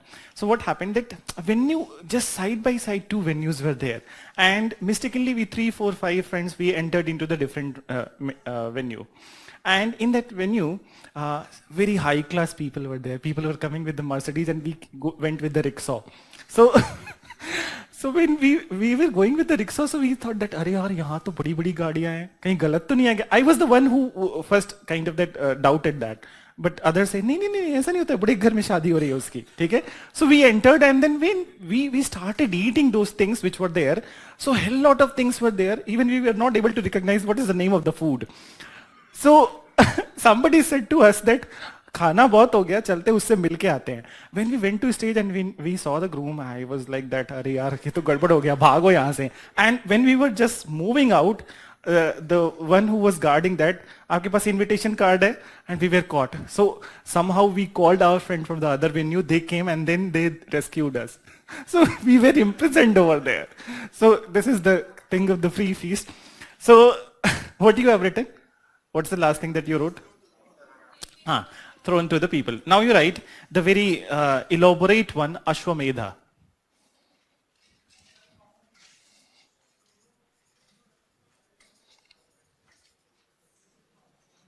Ashwamedha. Then, so here you need to understand that what is there, and then many of you must be knowing that some of the rituals which were there in the Ashwamedha. So anyone who know that? Horse was let loose, then, and then he was venturing into the other kingdom, and if it is not captured, so then that territory will belong to the person who is organizing the Ashwamedha. Okay? So let me tell you very elaborately that what is there. So if there is this kingdom, the name of the kingdom A, then if the king of this kingdom is organizing, the Rajan of this kingdom is organizing Ashwamedha, so what he will do, that he will let loose a horse, and that horse will carry the flag of that particular kingdom.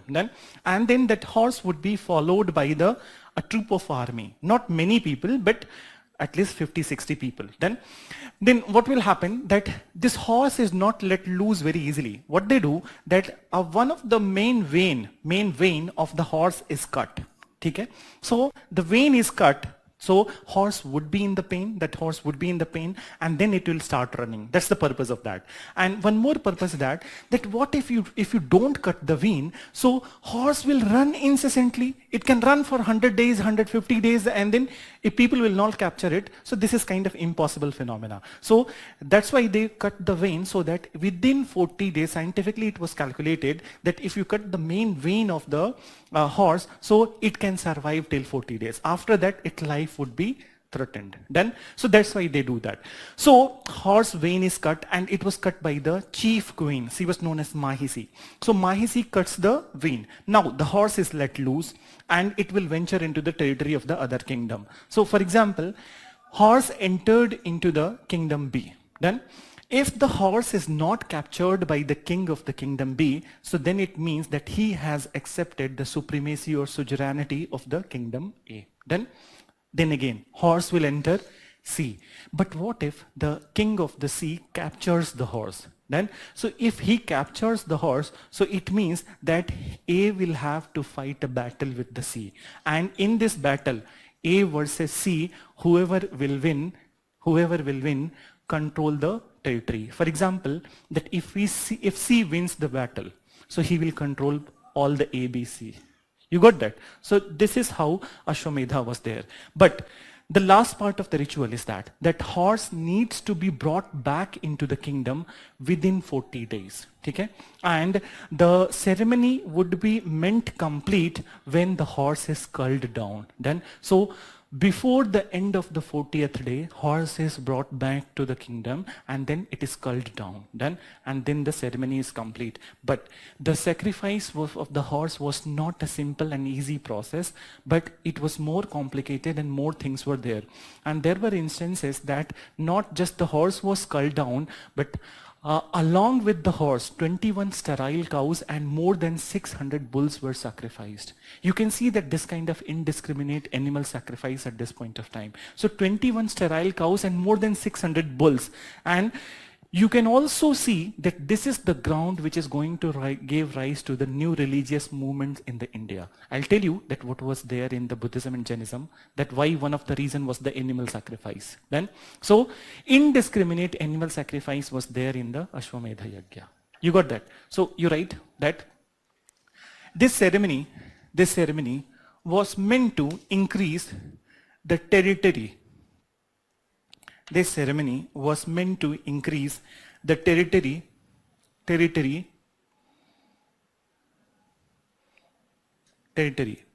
full stop. Then you write,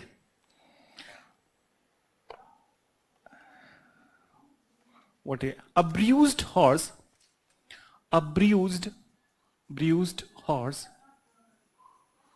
let loose along with a bruised horse was let loose along with the flag of the kingdom,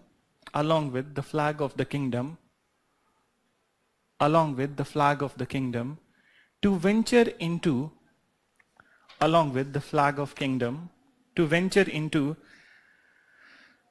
the other territories.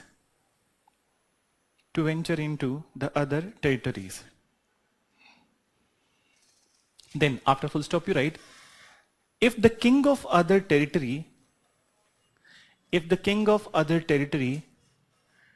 captures the horse,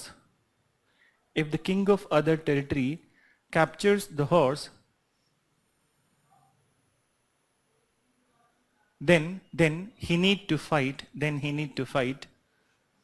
a battle with Ashwamedh king. Then he need to fight a battle with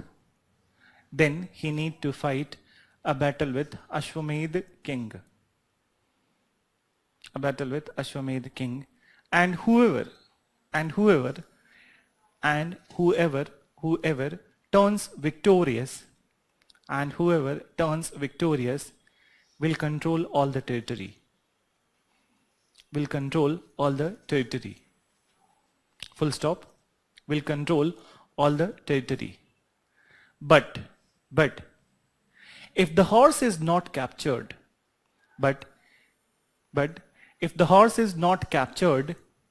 it means that others have. But if the horse is not captured, it means that others have accepted the supremacy of Ashwamedh king. Ashwamedh king. Then after full stop, last one you write that on the 40th day of the ceremony, supremacy of the Ashwamedh king. And after full stop you write on the 40th day of the ceremony, 40th day of the ceremony, horse was brought back to the kingdom, and it was sacrificed. Horse was brought back to the kingdom, and it was sacrificed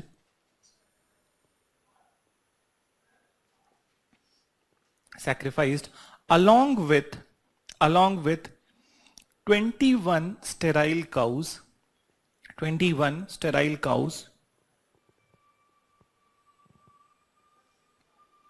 and 600 bulls.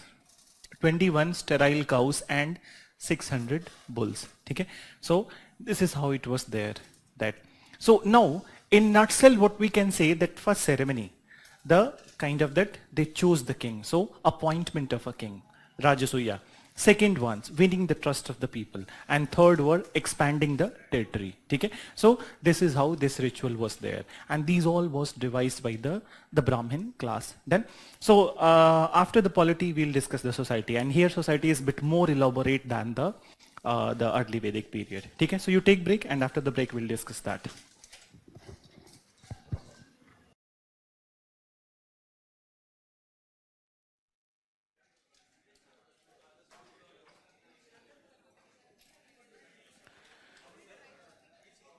हाँ वो दे दो ठीक है. So एक बार camera इस पे रखना. That these two books are the same. ये NCERT है, and this is the same from the Oxford publication. Both the books are same, but some extra chapters are there in this one. 1 or 2 extra chapters are there. But otherwise, all the chapters are same. So if you have brought any one, both are okay. Then, so I will just name the chapters from this book. Okay? Chapter का जो नाम है, the same thing I am going to name. Then, so what you need to see from here, from this book. And the book is the Ancient India, Arya Sharma. So, only the most important chapters I will enumerate. Then, so first of all, you need to see, if you're looking at the NCERT, so chapter number 14, and the name of the chapter is the Age of Mauryas. Age of Mauryas, that you need to read. And the next chapter, chapter number 15, Significance of the Maurya Rule. Significance of the Maurya Rule.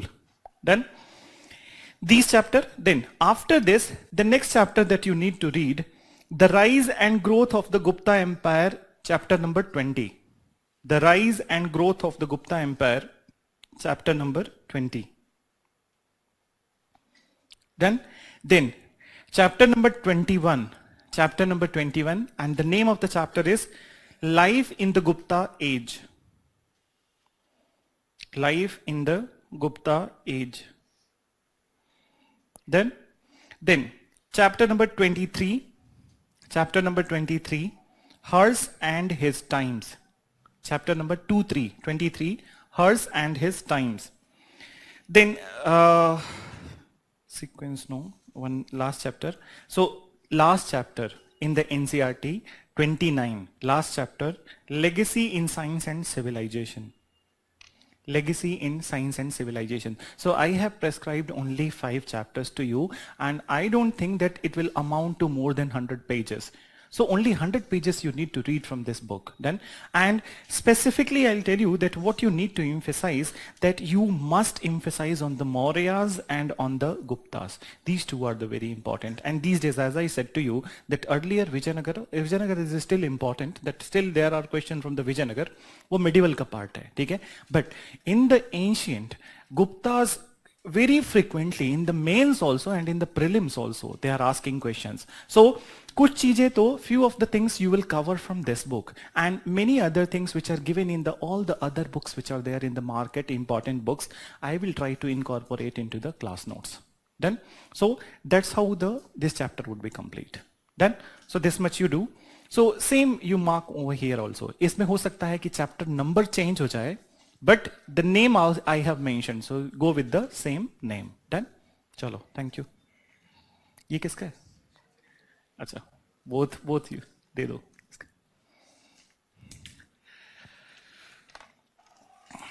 So what we wrote, polity we have done, na? So we will move into the society during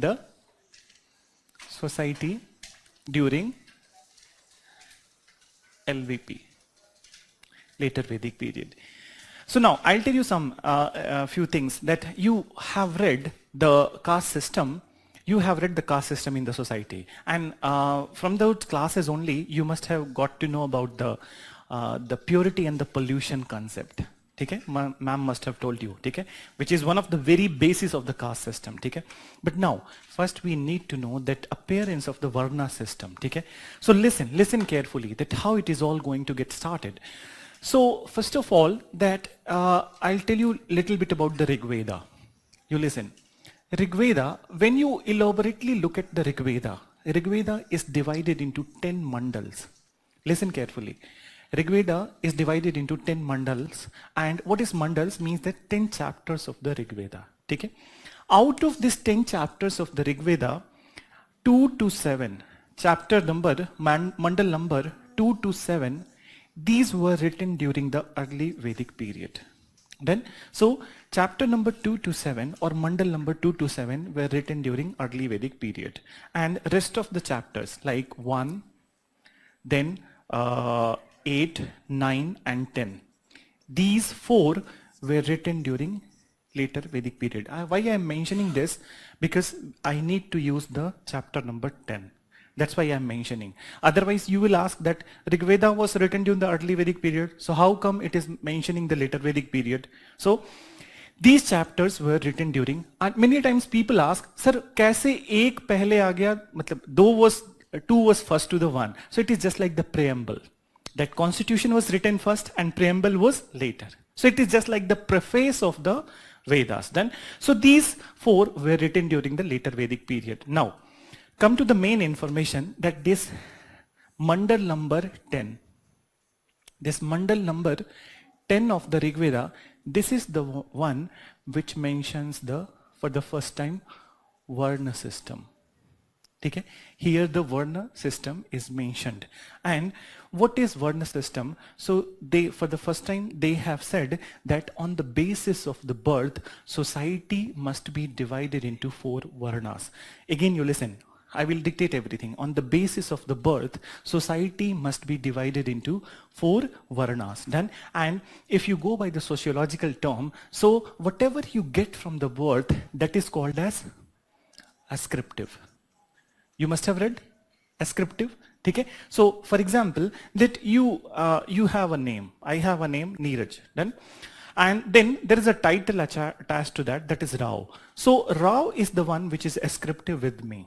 Then, because at the time of my birth, my parents, their caste is the Rao. Then, so that is automatically getting transferred to me. Okay? So that is the ascriptive. So the thing that you acquire from your birth, that is ascriptive.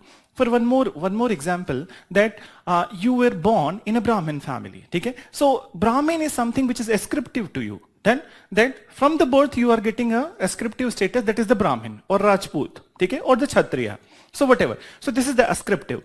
So in the 10th mandal of the Rig Veda, it was mentioned to divide the society into 4 Varnas on the basis of the birth. Then on the basis of the ascription. And these 4 Varnas were Brahman, Kshatriya, Vaishya, Sudra. Okay? And then there is one more explanation. So that I'll tell you, but first you write.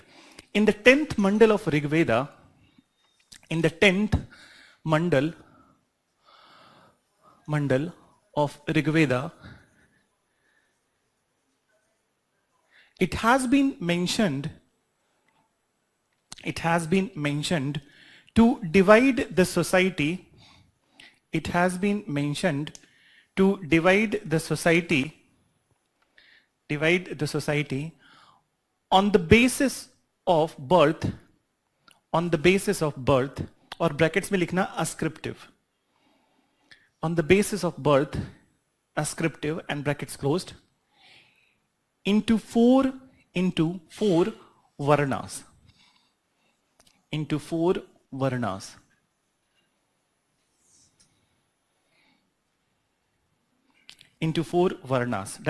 Then further write, first time I'll write that on the board because that's a Sanskrit word. So the word is the Purusha Sukti. Purusha Shukti. Okay? So you write in the Purusha Sukti, I'll explain what is that. First you write, in the Purusha Shukti, the reason of this division is mentioned. In the Purusha Shukti, the reason of this division is mentioned. So one by one you write the kind of that, the varnas, and then from where they emerge, the reason. Okay? So first you write the first and the foremost, the topmost position was given to the Brahmins. Done? So first you write Brahmins. And what Purusha Sukti says about the Brahmins, they emerged from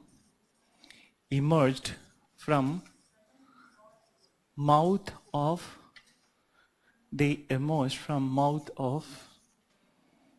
Adi Brahma. Or first you write English word, in brackets you write Adi Brahma. So primeval man. And in brackets you can write Adi Brahma.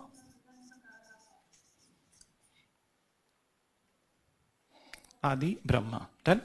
Then, so this is mentioned. This part is mentioned in the Purusha Sukti, and Purusha Sukti actually is the part of the 10th mandala. Then, so the reason is given that they emerged from the mouth of the primeval man or the Adi Brahma. Then the second one, Kshatriya. Second position was given to the Kshatriya. And what is given? What is explanation? They emerged from the which part? Chest and the soldiers. Done? So chest and soldiers of primeval man. Same, Adi Brahma. Okay.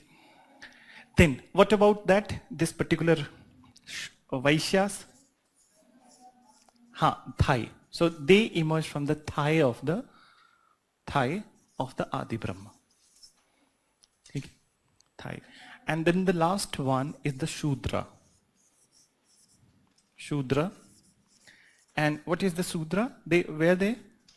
Feet. They emerge from the feet of the Brahma. Feet of the Brahma.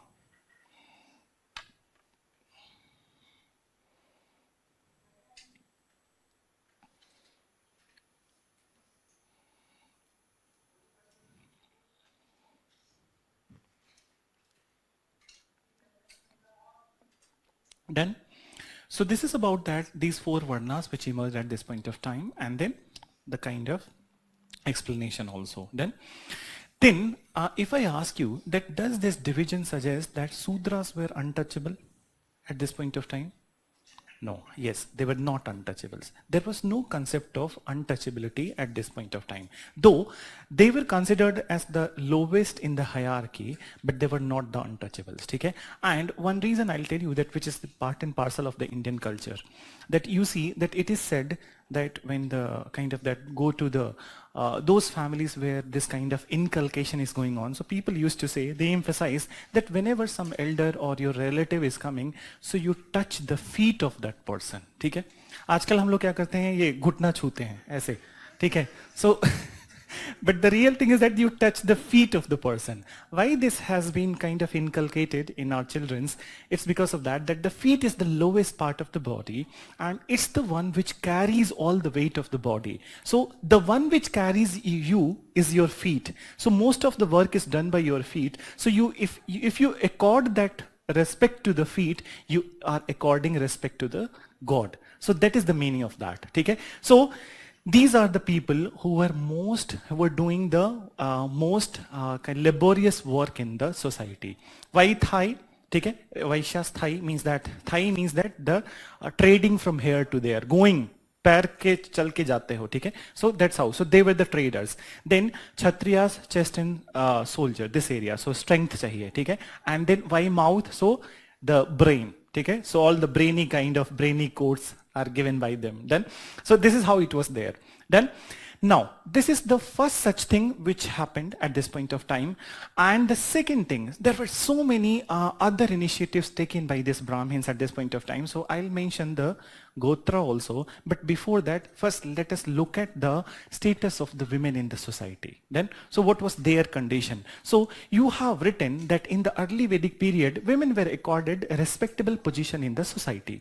But here onwards, you can see that there was deterioration in their position. So first of all, the first indication of the deterioration is that we wrote for the first time political rights. And in political rights, we wrote that they were the part of the Sabha and then the Vidhata. Vidhata completely disappeared, so they are not part of that. And the second development was that though the Sabha was there, and though it was not important, but women were evicted from the Sabha assembly. So now women don't have any political rights. Then, so you write, though the position of women was not very bad at this point of time,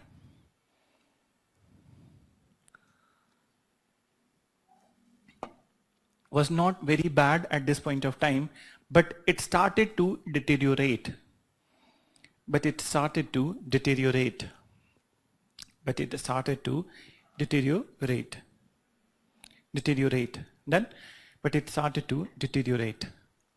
Full stop. And after that you write. So you write that Vidhata completely disappeared.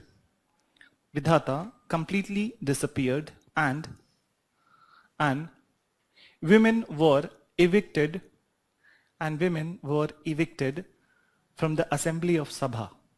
And women were evicted, evicted, evicted from the assembly of Sabha.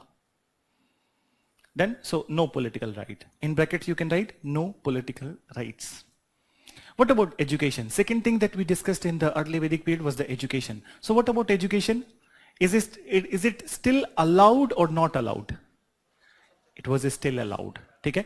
Education में कोई change नहीं हुआ. No change was there in the education. So here I'll give you the one example, and you must have heard that example. कहीं ना कहीं तो सुना होगा तुमने.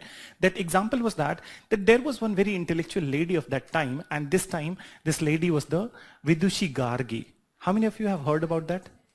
So many of you have heard about that. So Vidushi Gargi, I'll tell you the kind of the debate which was there. So there was this debate between one of the very intellectual personality of the later Vedic period. His name was the Yagyavalkya. Done. And then in that assembly, Gargi was also there. So there was one debate and discussion was going on. People were asking intellectual questions to the Yagyavalkya, and then he was able to reply to all of them very comfortably. Then, but meanwhile, what happened that Gargi started to ask questions to the Yagyavalkya, and Yagyavalkya was the most intellectual person. But with the question, the sar focus of the question of the Gargi, he became uncomfortable. Okay? Yagyavalkya became uncomfortable, and then he got irritated, frustrated that how this kind of questions are coming. So when he got frustrated, so at one point of time, Yagyavalkya said to the Gargi that if you don't shut your mouth, I'll cut your head. Done? So then she was a very kind of sincere disciple. So that time onwards, she kept mum. She didn't ask any question. But after the assembly, when the assembly was over and discussion was over, so then Yagyavalkya came to the front and he said that there was only one intellectual person in this assembly, and that was the Gargi. Okay? See, her questions were so sharp, and he accepted that her questions were so sharp that I became uncomfortable. Then, and she is the only intellectual person, that the only man in this assembly is the Gargi. That's how he kind of respected that lady. So this incident is very well mentioned, and it also suggests that women were allowed to participate in the educational discourses. Then, so here you write that women were still allowed to participate in educational discourse.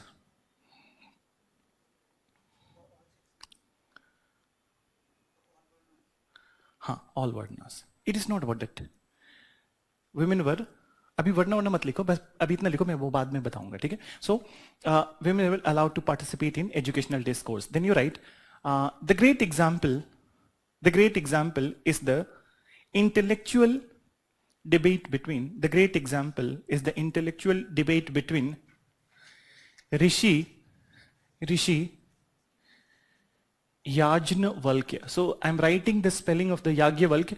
We in Hindi we pronounce it Yagyavalkya. Then, but how we write Yajnavalkya?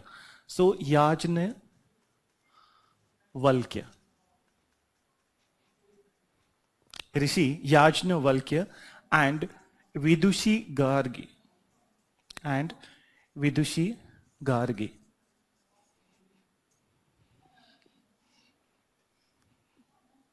Then, so this is about that, the educational discourse. Then now come to the marriages. So what about again, we will start with the child marriage. So was there any instance of the child marriage? People, many, I have gone through many books, so there were some books which are written in the Hindi. So in one or two, it has been mentioned that some instances of child marriage were there. But our concern is the NCERT. So when I went through all of the NCERT, so they were very confirmed that there was no child marriage. So we will go by that NCERTs only. Then, so you write that there was no instance of child marriage. There was no instance of child marriage at this point of time. There was no instance of child marriage at this point of time. At this point of time. Then this is there about the child marriage. Then now comes this particular Gandharva Vivaha, the love marriage which was there, that women were kind of, both male and females were allowed to choose their spouses. But here there was a change. Now it was not allowed. It was frowned upon. Love marriage was frowned upon at this point of time. And instead of love marriage, there were some other kind of marriages also appeared. 8 forms of marriages appeared. Okay? So we don't need to go into the detail that what all kind of marriages, but all the 8 confirms that your parents, in some of them, the ideal kind of marriage is that your parent will choose your spouse and then you will have to abide by. Then, so that was the crux of the marriage at this point of time, and love marriage was frowned upon. So you write that Gandharva Vivaha was frowned upon. Gandharva Vivaha was frowned upon at this point of time. At this point of time, Gandharva Vivaha was frowned upon at this point of time. And the ideal marriage was chosen by the parents. Ideal marriage was chosen by the parents. Then, so this is how you are seeing that changes are coming into the scenario. So this is about the rights of the women. Then now, some new things which are going to appear in the society at this point of time. So here I need to mention, you will change paragraph and then you will be writing. But first you need to listen to me and then understand that what is that. So first of all, I will discuss about the concept of the Gotra. Okay? So what is Gotra, and then why they came up with this Gotra kind of thing. So how many of you have heard the Gotra word? Many of you. Okay? So I know that, and how many of you are from South India? Only you. There was one, you are also. One more guy was there. He is not there. You are also from, no. So 2-3 people are there. Basically till Maharashtra, even in the Telangana also, the Gotra concept is there. Even in the upper part of the Karnataka, till here, the Gotra concept is kind of quite accepted. But particularly in the south Karnataka, and then the Andhra, and then Tamil Nadu and the Kerala. Gotra is not known. Okay? So first I'll tell you that what is the Gotra. So at this point of time, Brahmins came up with the idea of the Gotra. And what was the Gotra? The original meaning of the Gotra is that lineage from a common ancestor. Lineage from a common ancestor. Then, so this is the meaning of the Gotra. Then that lineage from a common ancestor. And so let me explain this a little bit extra. So how this emerged Gotra?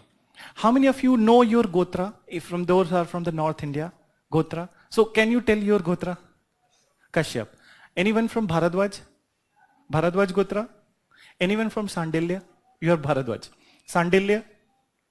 Okay. Gautam? See, so these are the Gotras.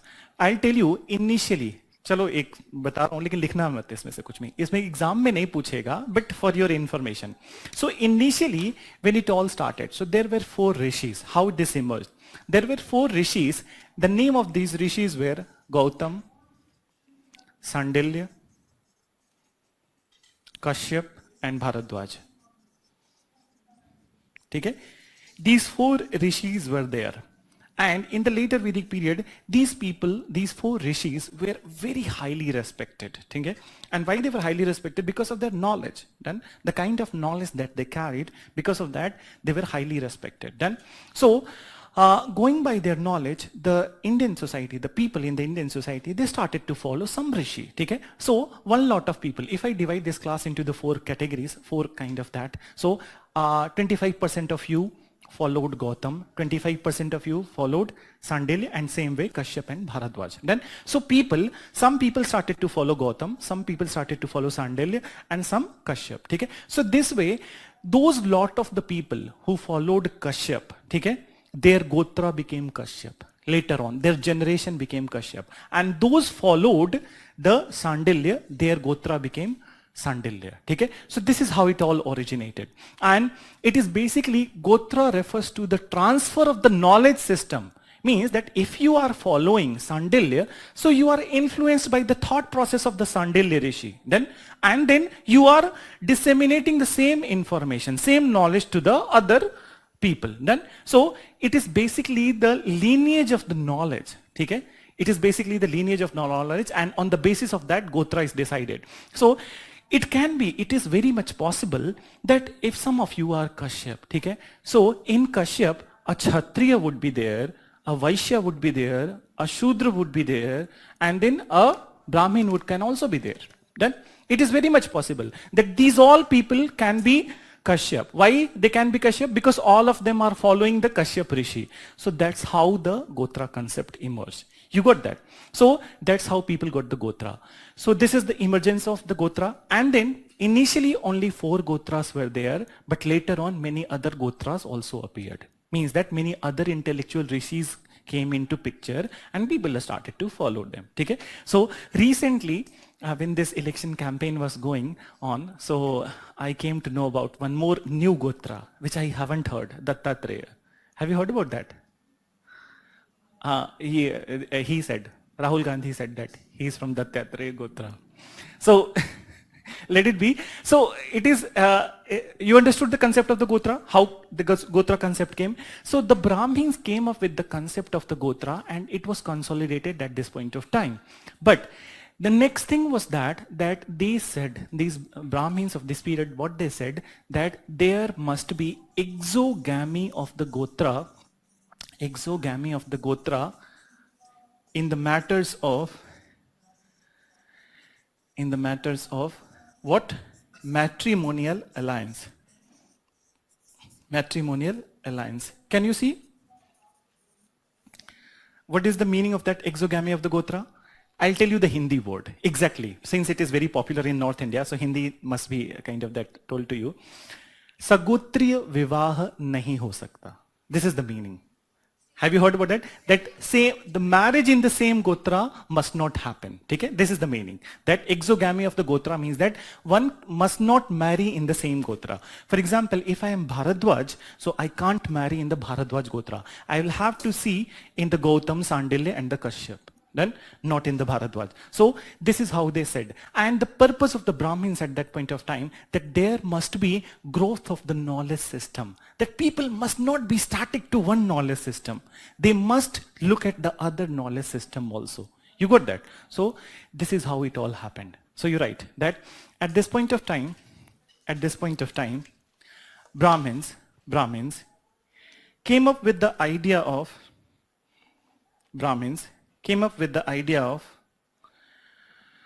Gotra.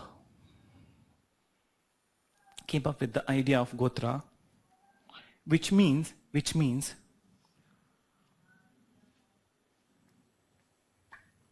lineage from a common ancestor. Lineage from a common ancestor. Lineage from a common ancestor. Then after that you mention that Brahmins also advised exogamy of Gotra. Brahmins also advised exogamy of Gotra in the matters of matrimonial alliances.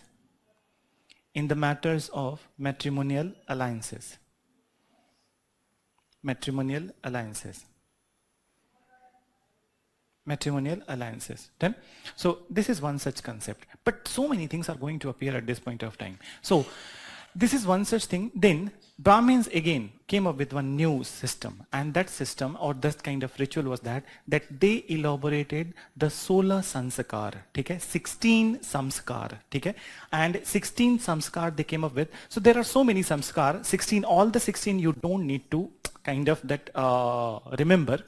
It has never been asked in the UPSC, okay? Particularly one sanskar. But I'll tell you few of them which are very important. So for example, that when the child is born, so there is a birth samskar, okay?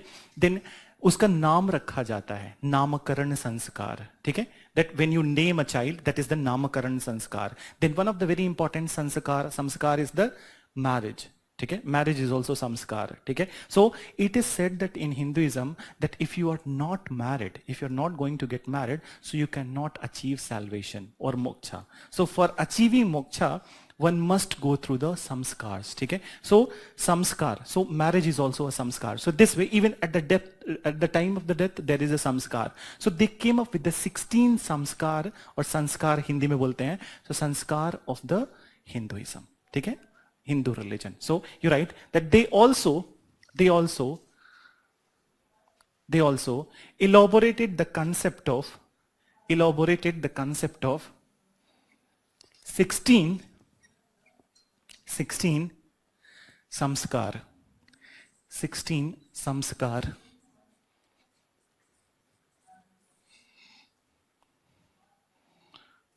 (16 samskar, 16 samskar. Done. And then you can write few. एक दो लिख लो exam. For example, birth samskar, namakaran sanskar, birth, janma. I am writing the Sanskrit word because this is to be written that way only. So janma samskar, then namakaran. Then there is a one samskar which I'll discuss, upanayan samskar. I'll tell you that what is upanayan samskar. Okay? And then marriage samskar or vivaha samskar. So I'll discuss this one, upanayan samskar. This is one very important. It has been asked.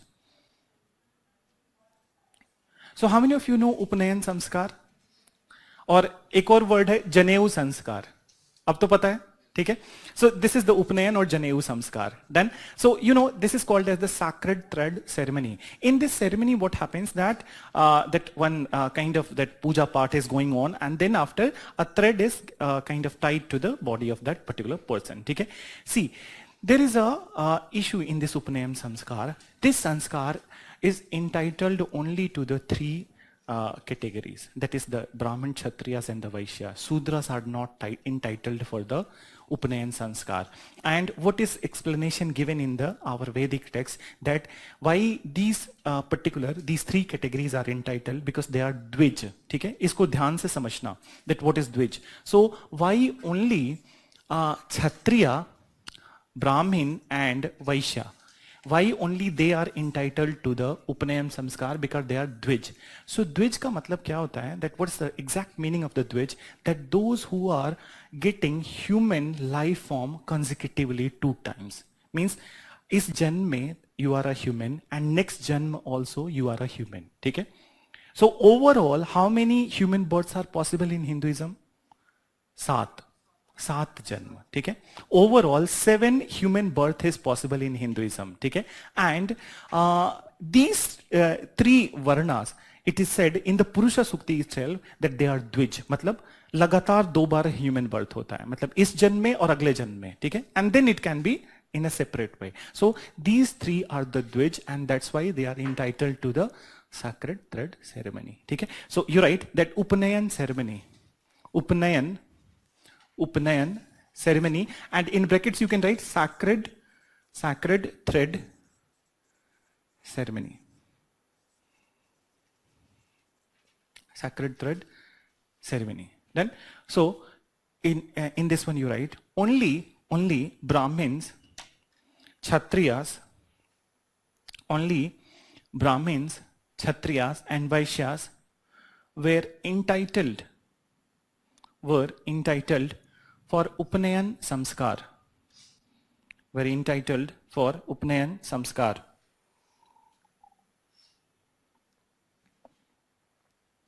As they were considered as Dvij. D-V-I-J. They were considered as Dvij. And in brackets you write 2 consecutive human birth.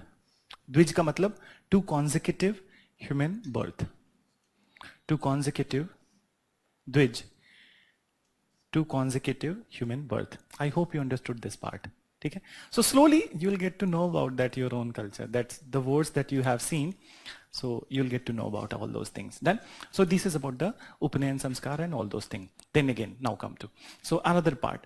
So have you heard about the ashram vyavastha? Ashrama system. So how many ashramas are there? 4. And what are those? Brahmacharya, Grihastha, Vanaprastha and Sannyas. Okay? Out of the 4 ashramas, 3 were fully developed at this point of time, and the last one, Sannyas, it happened after the life of the Buddha. Okay? So 3 stages of the ashrama vyavastha fully consolidated, got consolidated at this point of time. So first of all, what is this Brahmacharya? What is this stage? This is for? Before the marriage. 2 aspects are there. One is that it is the study period. Okay? It's the period for acquiring knowledge, and then after abstaining from the sexual pleasures also. Then, so this is the Brahmacharya. Then after, when you are getting married, then you are entitled for the sexual pleasure and also the responsibility of the household life. Then that is the Grihastha. Then what is Vanaprastha?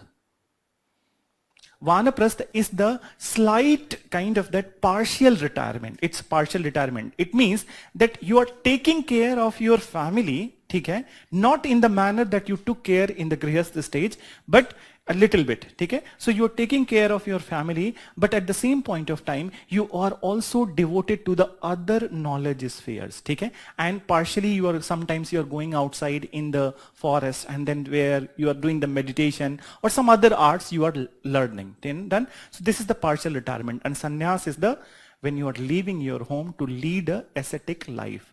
That is the sannyas. So sannyas didn't happen at this point of time.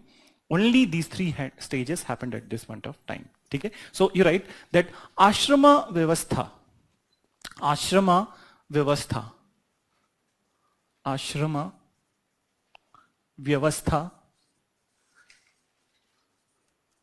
started to emerge. Vyavastha means system. So those who don't want to write vyavastha can write system. So ashrama vyavastha started to emerge at this point of time. At this point of time. Then further you write, the first 3 stages of ashram was consolidated. The first 3 stages of ashram was consolidated at this point of time. Was consolidated consolidated at this point of time, which are, so one by one you write that these stages. So first one you write brahmacharya.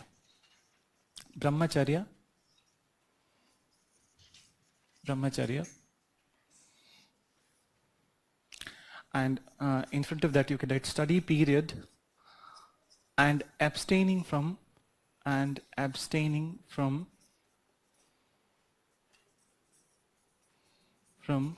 physical pleasures.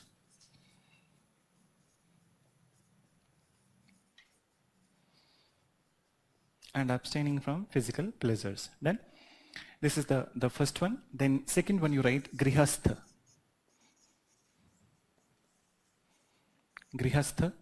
Okay? That marriage and responsibilities of household life.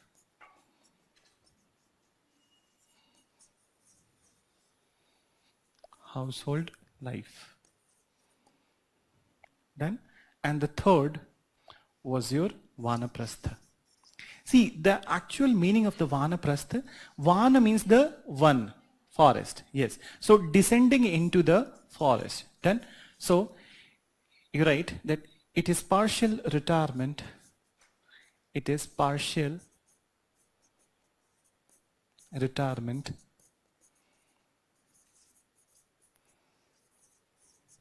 for acquiring or for obtaining higher knowledge.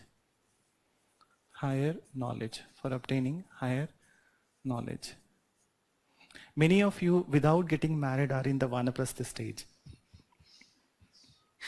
So old Rajendra Nagar का जंगल, छोटे छोटे कमरे, ठीक है, and then 15,000, 10,000, 12,000 rent, and then your higher knowledge, UPSC. So this is how it is there. And then last one you write, the last stage sannyas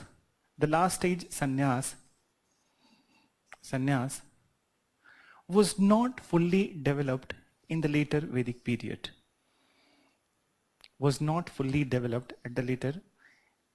In the later Vedic period. But it got consolidated after the life of Buddha.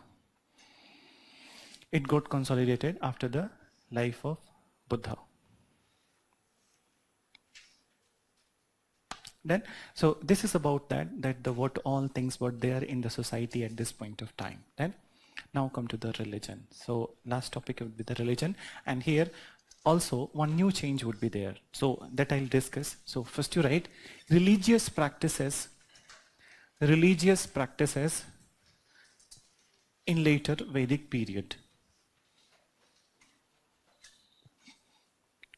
So first you listen that already you have mentioned a deity in the beginning in the society. What's that deity? What's the name? Brahma. Adi Brahma. Okay? So what happened at this point of time, that the deities who were there in the early Vedic period, like the Indra, Agni, these all people, okay? So these all people, they lost their former relevance. I don't say that they were not at all worshipped, but not like the early Vedic period. Then, so they lost their former relevance, and at the place of these early Vedic gods, Prajapati became the most important god, the creator of the universe. And Prajapati means that creator of the universe, and he was the Brahma. Then, so Brahma became the most important divinity. Then, and apart from the Brahma, we didn't wrote in the early Vedic period, but I mentioned that Pushan kind of god was there, the god of the animals, Shiva. Then, but he was not worshipped in a very full-fledged manner. But here, his concept was also consolidated. People started full-fledged worship of the Shiva. He came to be known as Rudra, and also Vishnu's worship started at this point of time. Then, his concept was also there in the early Vedic period. Concept was there, but he was not very full-fledged way worshipped. Now he is going to get full attention. Then, so these three deities became very important at this point of time, and their worship started. Then, so first you write that the early Vedic gods like Indra, Agni, Varun, etc. lost their former relevance. Lost their former relevance. Lost their former relevance. Full stop. Then you write, now Prajapati. Now Prajapati, and in brackets you can write creator of the universe. Creator of the universe. Creator of the universe. Prajapati, in brackets creator of the universe, or Brahma became the most important god. Became the most important god. Then became the most important god. Then further write, the concept of Vishnu, the concept of Vishnu and Rudra got consolidated. Concept of Vishnu and Rudra got consolidated, and people started worshipping them.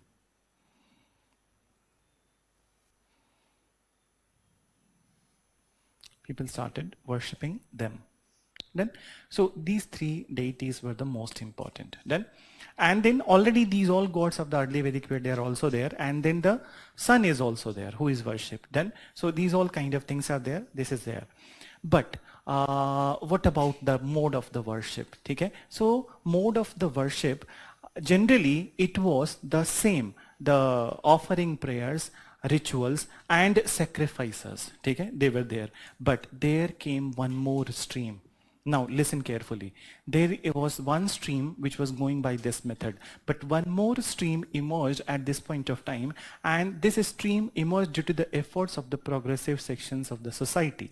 And this progressive section of society, they said that there must not be any ritual and sacrifice kind of thing, and they started to emphasize on the spiritualism. So first remnant of the spiritualism can be seen in the last part of the later Vedic period. And later on you will see that in the next class you will see that this spiritualism concept will be further built by the Buddha. Okay? So he was one of the progressive section of the society. And before him, many other people were also there who initiated this kind of thing in the end of the later Vedic period. Then, so you write the general mode of worship,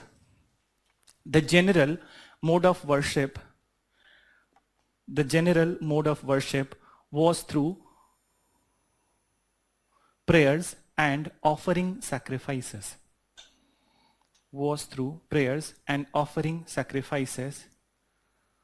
For material gain.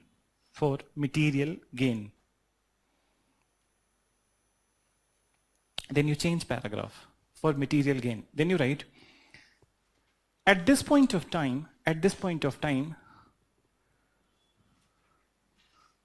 one new stream emerged in the society.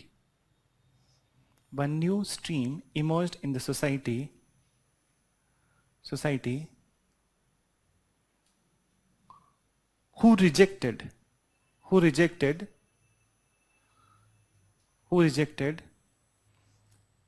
the sacrificial rituals.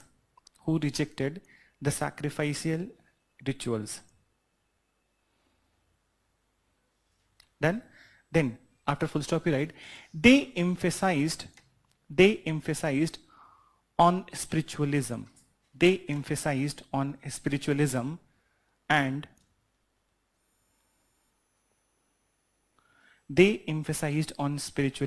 And said that the objective of worship should be spiritual gain rather than material gain. So spiritual gain rather than material gain. Then, so this is how it was there.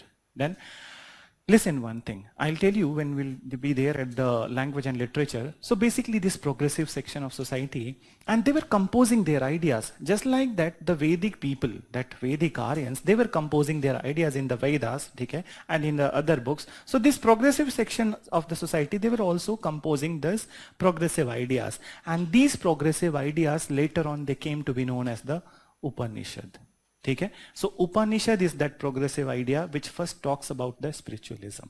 So we'll be talking about that again, and we'll be writing it in a full-fledged manner when we'll be there in the language literature. ठीक है, so I'm stopping here, and then next week. So next week again, I think that from Monday there will be classes.